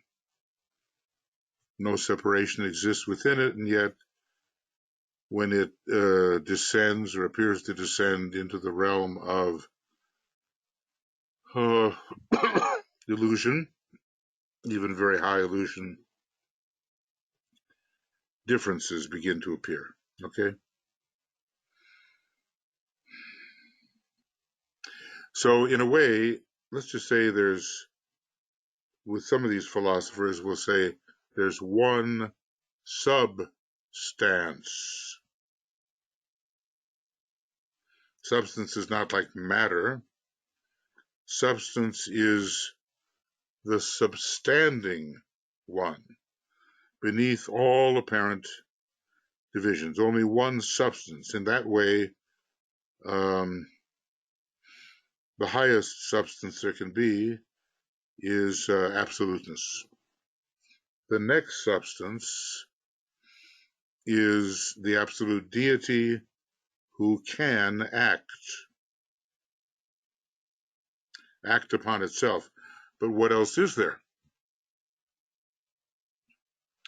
Now, you say, well, the absolute deity looks outside itself and then perceives absolute infinity. It's not like that. The absolute deity, the actor, with a capital ACTOR, looks inside itself, or looks at itself, not outside itself, and perceives that everything that is created or appears to appear is really a self-perception. In other words, it's not like God appeared and looked at all this stuff and said, out of all this stuff, I'm going to create man and the animals, and because the stuff was already there. The stuff through which God becomes the universe is God itself. So that's why I say I prefer the idea of becoming rather than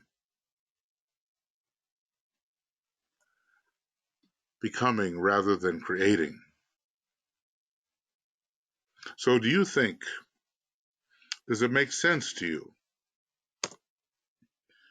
that any of this can be said?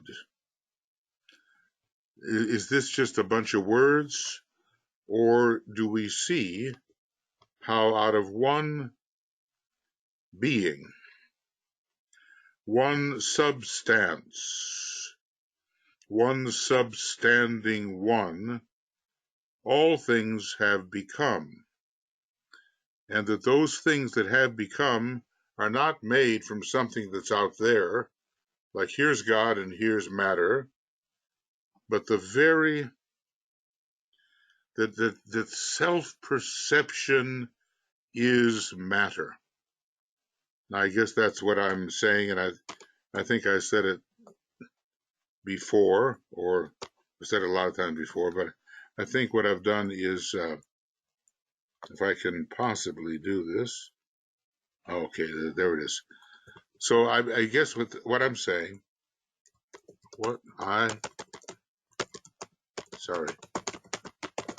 is that self-perception is matter. Matter's not out there. Matter's not something that just always was there. There's nothing else but myself, the absolute deity, looking at itself, some kind of self-observation or self-sight or whatever, and that looking itself, what arises from that looking is what we call matter.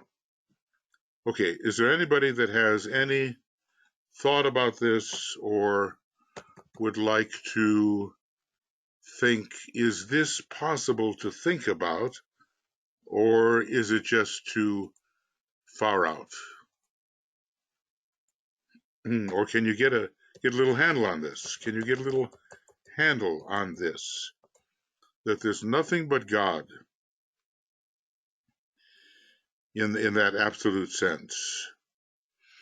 Not in other words, nothing at all, but God's self-observation, which, depending on the breadth of its focus, has created things, states, energies, whatever you want to name. Does that make sense to anybody? I guess I'm just going to, maybe ask one question every time. I don't know. Do you think of yourself as that deity, or do you look in the mirror and say, that's who I am? Anybody want to tackle this question? And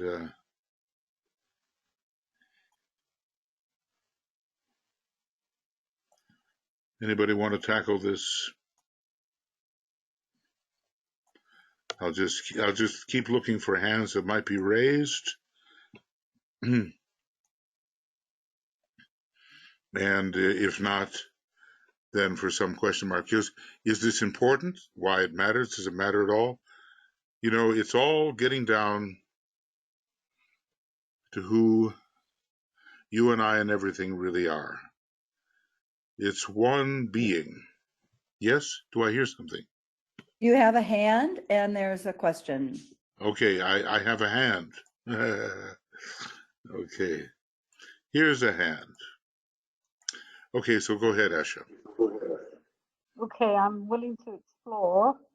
The first thing that occurred to me when I saw this was the subjective reality of each individual. And when you ask, do I see the absolute, I get glimpses when it feels like I walk both worlds, because when I'm in a high vibration, can you hear me? Yes, Yeah. I'm doing my best.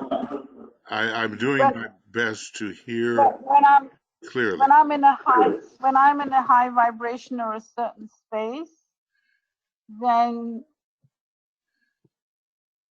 I'm beyond the self-perception. I don't really know how to explain it, but I'm trying to verbalize it to help me get to it. So when you say self-perception, do you say, when people talk about their subjective realities that we see from is that what you mean when you say self-perception? Okay. It's a good question. A good thing? It's a good question.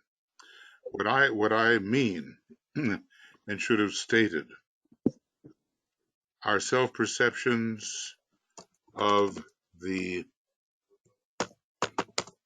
universal logos. That's number one.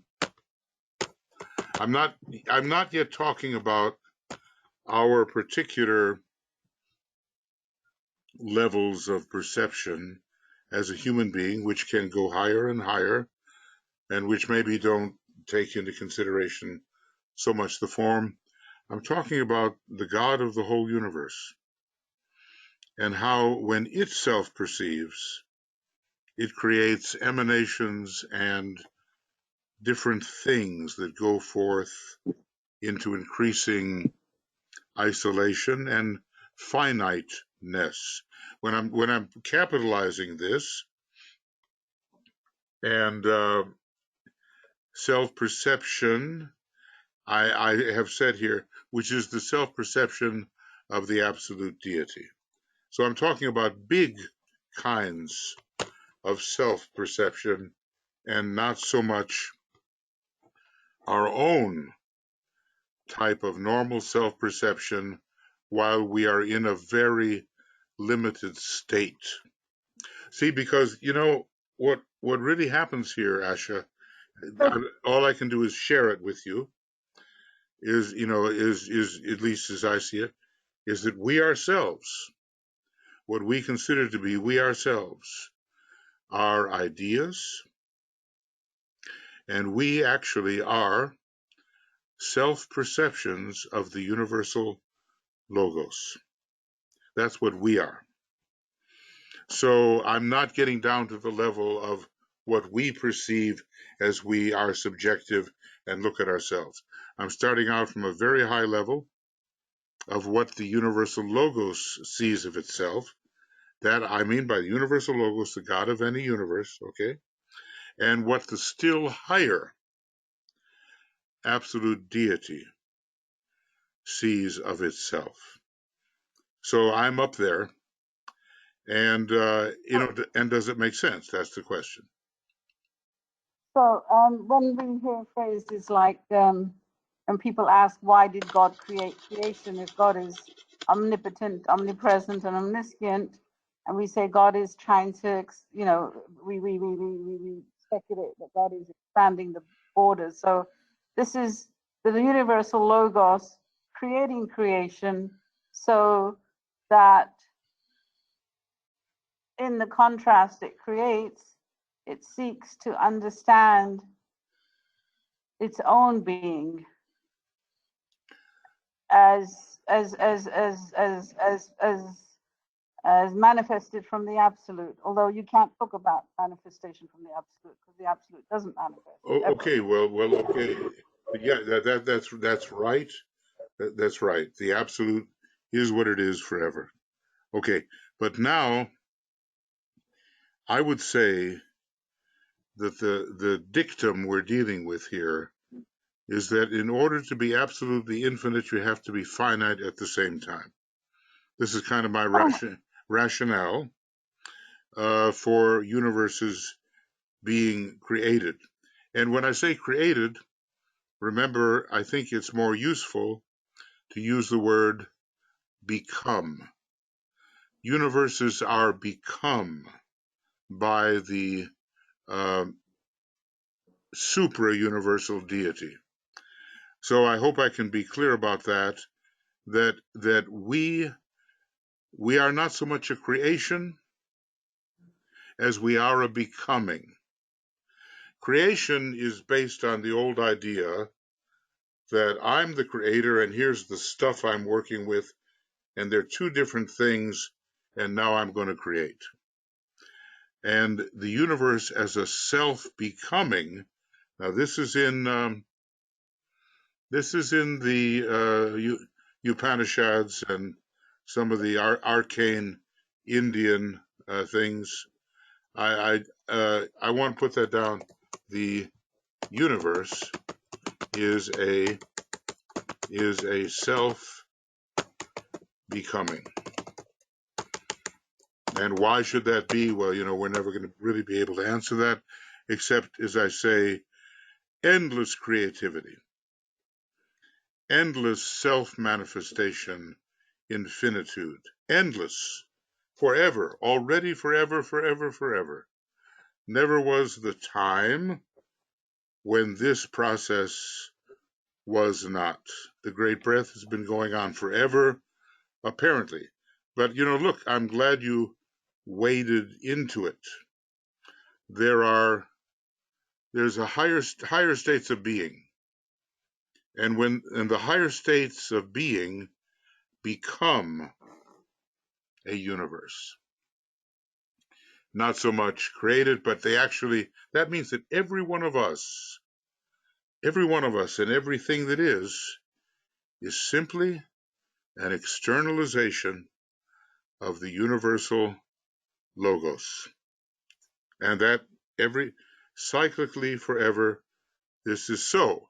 So when you want to know who you are, you have to go very deep. That doesn't mean that we forget our relative self. We've got to deal with that. Make a living. We've got to have something we do in the world. We have to behave in the world. We have to do all those things as a relative being.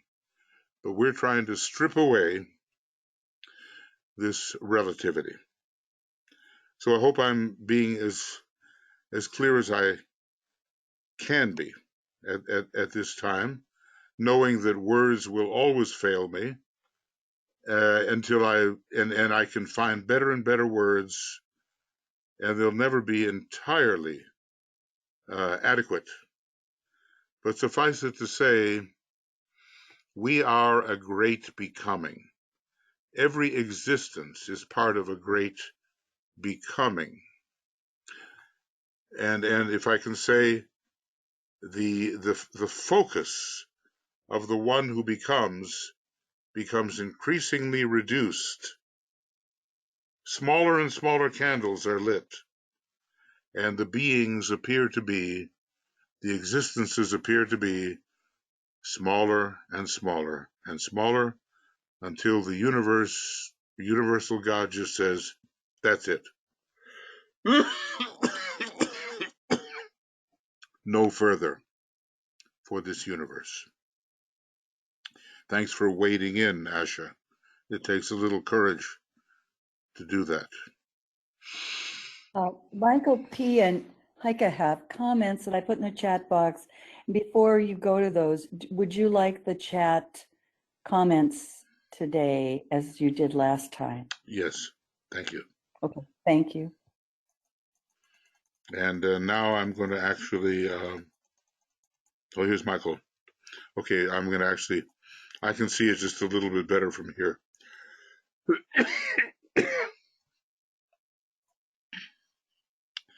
Okay, oh yes. Okay, well, Michelle Obama, yeah, I was thinking she's a great lady.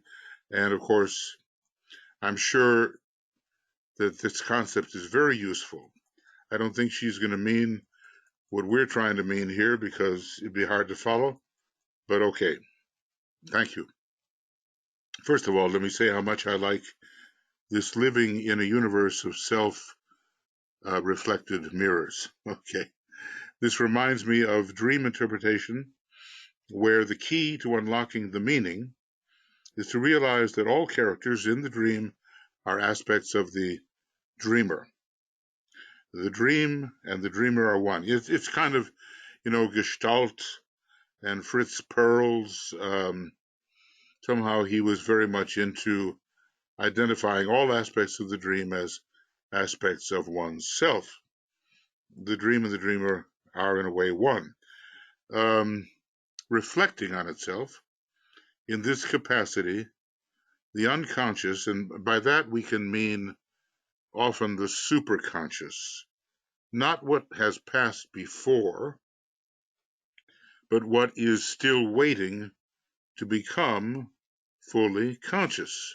Reflecting on itself in this capacity, the unconscious is much wiser than the conscious mind, which is actually the student. And, I just prefer to use the idea that the soul is superconscious to the ordinary intellect, the ordinary mind, and the triad is still more superconscious, and the monad is still more superconscious, and so forth. And I see no difference. And let's see if I'm getting this straight. Well, in a way, no difference between the dream and the dreamer. Although, let me just say this.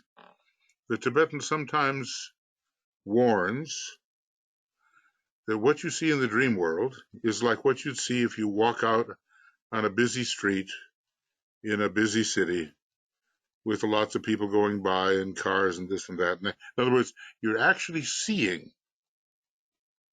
the phenomena of the level of the astral plane on which you find yourself.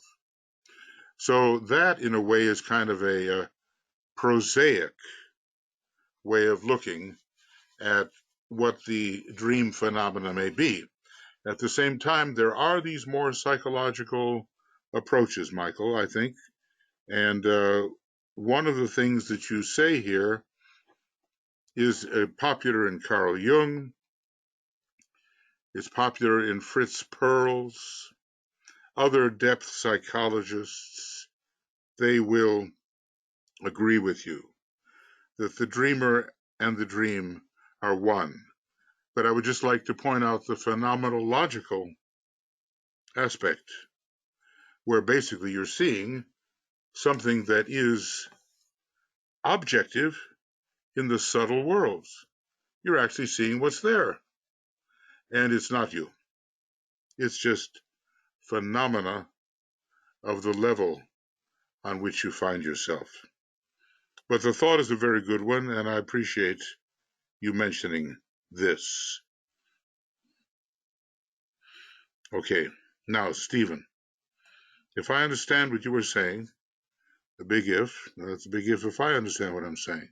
It seems paradoxical for the absolute to self-perceive. It doesn't. It doesn't. It cannot. But that which came from it, or which arises sequentially, periodically, can self-perceive. The absolute cannot self-perceive. To acquire the capacity for self-perception, the absolute must create a subject and an object relationship, perceiver and perceived. It can't do that within itself because it is ever the same, immutable, even though it is both, hence the paradox. Thus, is that the word it says IY, but it creates matter to create the distance to permit self-perception and subdivision. For me, its self-perception is matter. I think there's a difference in what I'm saying. I'm saying that the self-perception, however that works, of the absolute deity and not the absolute. Okay, there's a difference. It's just like, I tell myself there are three levels. Absoluteness forever the same. The absolute deity and its perceptions, absolute infinity, or it can also perceive the homogeneity, is the second level and appears cyclically. The third level is the universe. Any universe appears cyclically. So that's my view, Stephen, that self-perception is matter. Now, I know that's really, I always have to think about it, and I'm sure anyone would have to think about it. But that's how I see it. And matter is not just matter, heavy matter. Matter is any perception whatsoever. And matter is perception.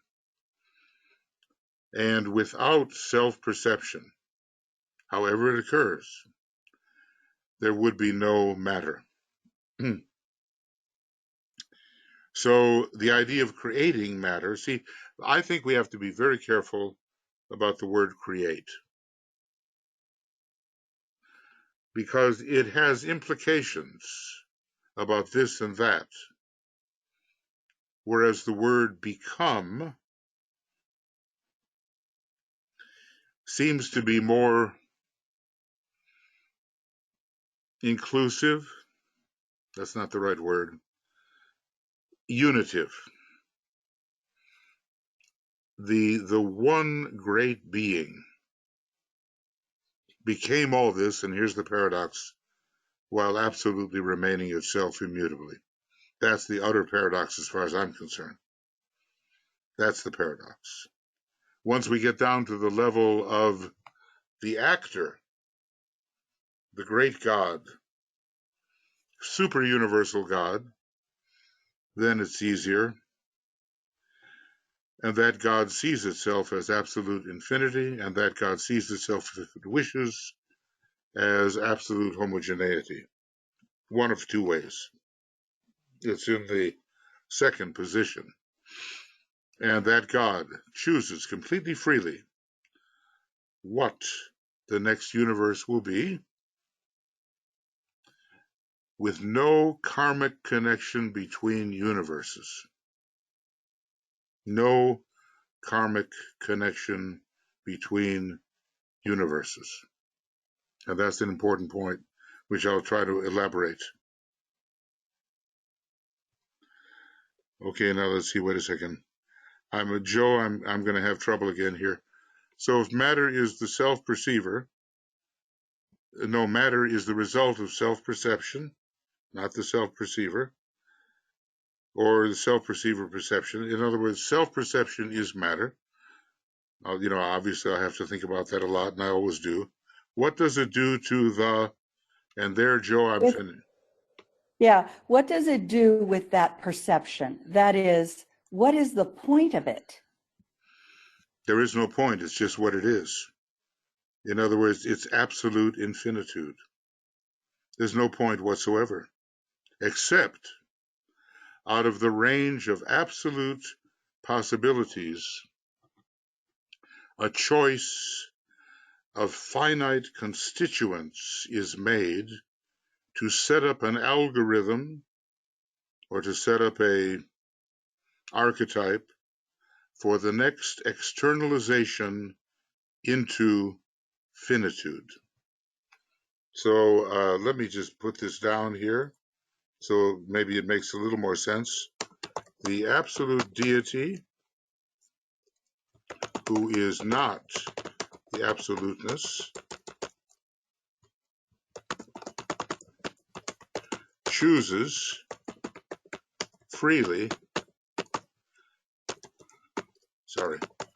the next or impending externalization, I'm going to call it this,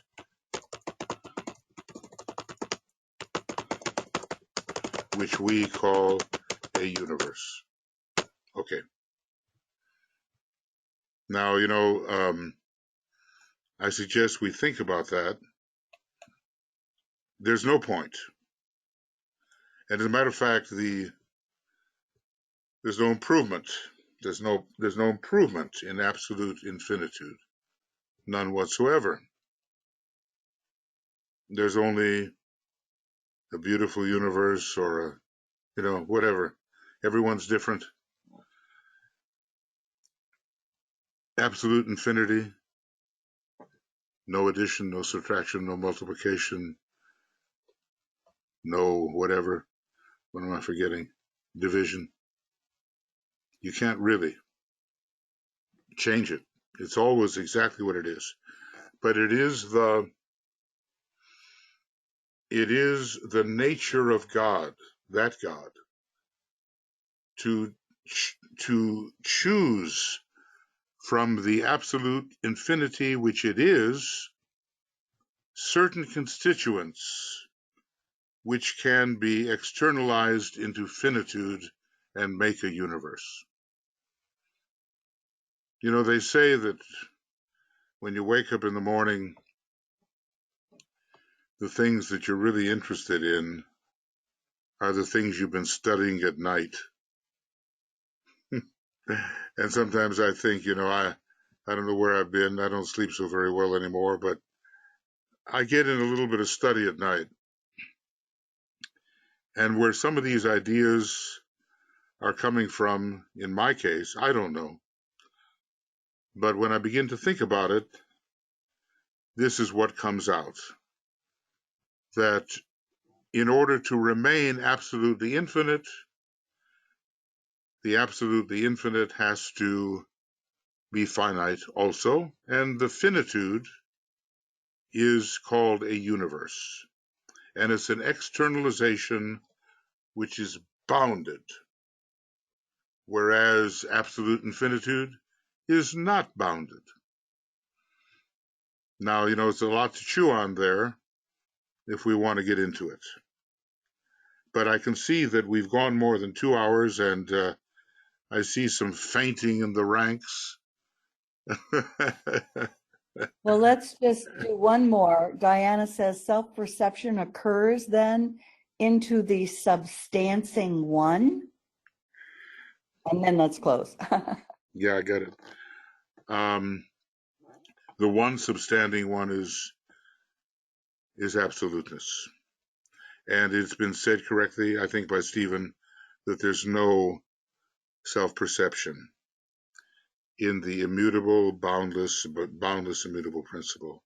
No division, no nothing, but the no thing forever exactly as it is and containing the potential, and not only the potential, but containing all that can appear in absolute infinity, but not in an articulated form. In other words, let's see if I can do this right. Being, okay, the beingness of the oh darn it, of the absolute is so utter that every constituent of absolute infinity is, I'm going to use a word, subsumed by that beingness. In other words, the beingness of the absolute is everything that later appears as a perception. In other words, everything that's in absolute infinity. But you don't divide up, you don't chop up the absolute. You can't do that. And yet its beingness is so utter, so all-inclusive that everything that later appears as the content of absolute infinity is the beingness itself. The beingness is all those states and things and divisions and blah, blah, blah. The beingness is that. So, back to your question. Self-perception occurs into the well, now it depends on who we mean by the substanding one. The utterly substanding one is the absolute, no self-perception, no nothing, just, nameless, nameless essence. But from it periodically arises that which can act and can divide subject and object. And I call that not the absolute. I call that the absolute deity, which can see itself, can self-perceive. And all those self-perceptions are the content of absolute infinity. So I'm going to write that down one more time here. All the self-perceptions of the absolute deity are the content of absolute infinity. Now, every once in a while, I know I get into this stuff, and it's a lot easier to say, can you look at two things and see that they're the same? Okay? That's the beginning. Look at two people. First, look at somebody in your imagination, whatever. Open your heart and feel that that person is the same as you. Now, next, you can take a couple of images and look at them and get the feeling. Open your heart, get the feeling that those two people are the same. That's called infuception, and you're part of the triangle, and you're the same too. And then you can go on, and you can include animals and plants and minerals and planets and whatever, and get the sameness. That's really easier to understand, and it's the main thing. It's the main thing. And I suppose that has a lot to do with being enlightened. Okay? that when enlightenment really comes in all of its intensifying grades, that's what it's all about. Seeing this sameness and actually experiencing it.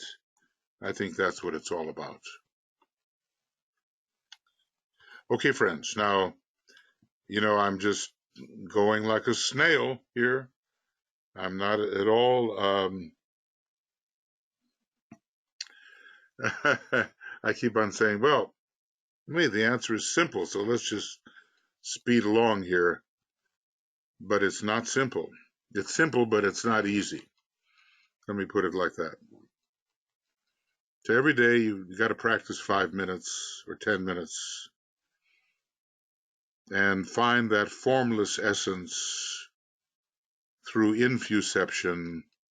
Find that, if you can, dwell in it, as it, dwell in it, dwell as it. Something might click, and there you will be,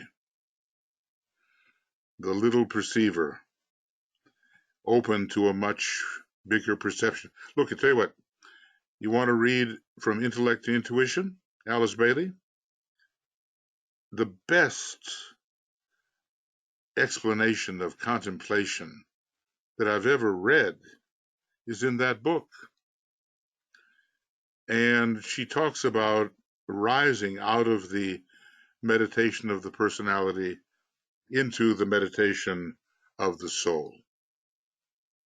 Okay. Right away, things are going to look different. And that's what we're after. We're after learning a lot, no question about it. Nobody can give up the mind. The planetary logos has a mind, the solar logos has a mind, and on and on and on. Whole universe has a mind. Can't give it up, but you can also develop the other aspects that are equally divine and allow us into worlds which are, in a way, beyond the mind.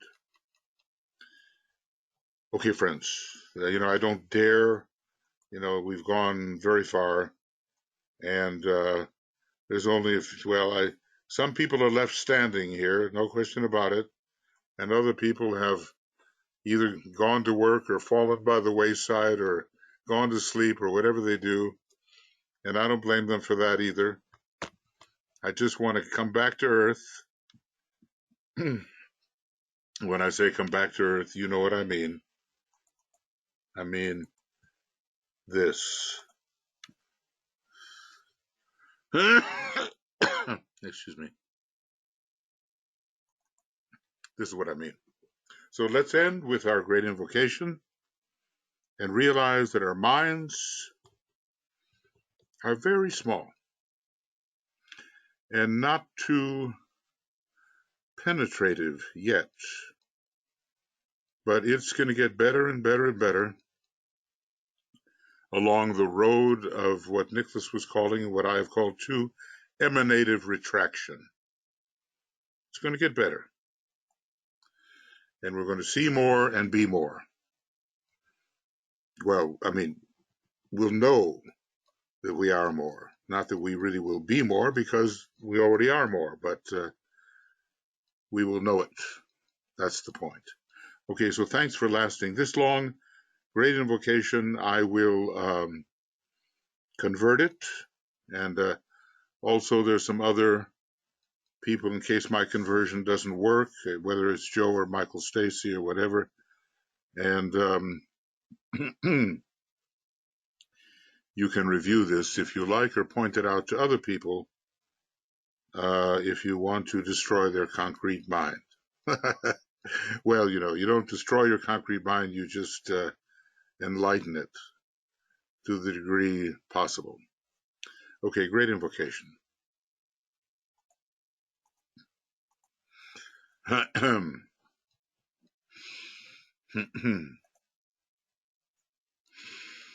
From the point of light within the mind of God, Let light stream forth into the minds of men. Let light descend on earth.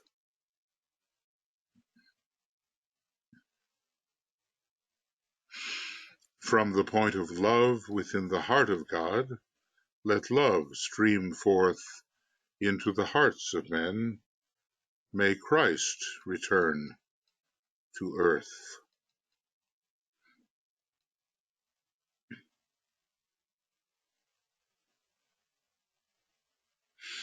From the center where the will of God is known, let purpose guide the little wills of men, the purpose which the masters know and serve.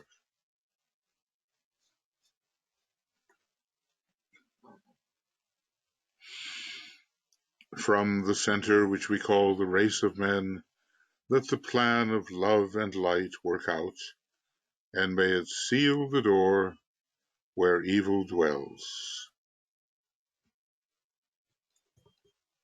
Let light and love and power restore the plan on earth.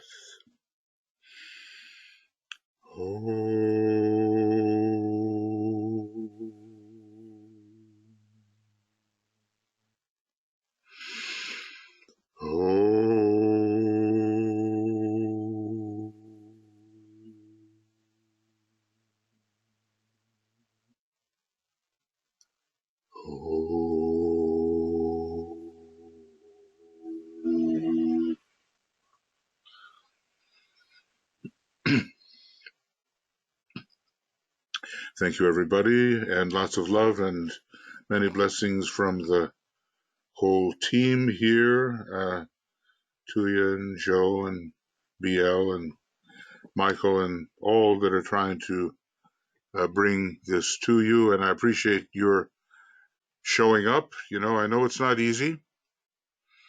It just isn't easy because no ordinary language doesn't get it. But maybe something's going to happen. Stephen says, mind-bending but fun, said the infinitesimal self-perception. Thanks, Michael. Can't even Okay. talk at this point. Yeah, There's that's been good. so Said much mind bent. yeah, that's good. Said the infinitesimal. That's what we are. Every time we open our mouth, it's the infinitesimal talking. So, and well, one day I'll get into the absolute infinitesimal as compared to just the infinitesimal. All right. Thank you for being here. And what we'll do is convert this and get it to Joe and BL and, you know, the people that help get it up onto Makara. All right. Lots of love, many blessings, and see you before long if you keep on coming back for more of this punishment. Talk to you later. Bye-bye.